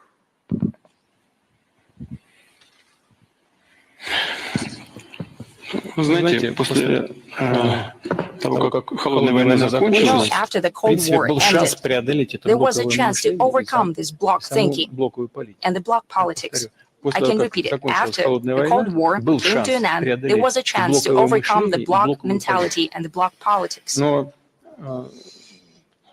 Но я уже говорил в своем выступлении, However, as I mentioned in my statement, просто уверен, что просто Соединенным Штатам I'm это было quite не sure нужно. that the US simply didn't need that. Видимо, они там подиспугались, что It seems that they were контроль за possibly Европой scared будет that ослаблен. they would lose control over И Europe. хотели сохранить его и They wanted to сохраняют, больше того, maintain it, усилили and they're still контроль. doing so. Просто Moreover, they strengthened мне their думается, grip что over это it.